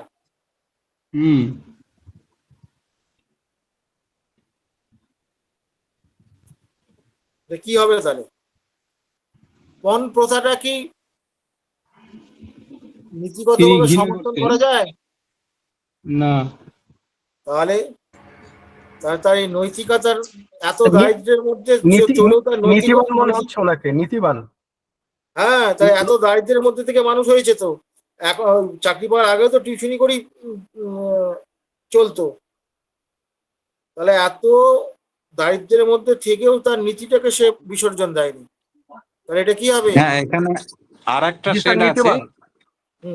এটা আর একটা শেড আছে, এটা অ্যাফেকশনেটও বটে। এই যে এদের প্রতি একটা ভালোবাসার দিকও একটা আছে এটা। না, ওই তার প্রেমিকার ব্যাপারটা বলছি। আচ্ছা, আমি মাঝখানটায় নেট চলে গিয়েছিল। ও, ওটা হচ্ছে আমাদের ক্ষেত্রে ছিল, আমাদের প্রতি অ্যাফেকশনেট ছিল, ওটা দীপেন বলেছে। জি স্যার, প্রেমিকা তো তার আচ্ছা, টাকা আচ্ছা। দেখে ফিরে আসলো। হ্যাঁ, ফিরে আসলো, কিন্তু তাকে সে রাজি হলো না। রাজি হল না, কারণ সেটা নীতির মধ্যে পড়ে না, কারণ তিনি ছিল না। সে পণ ছাড়া বিয়ে করেছে, সে প্রচন্ড নীতিবান, সে নৈতিকতা পছন্দ করে। এটাকে কি ধরতে হবে?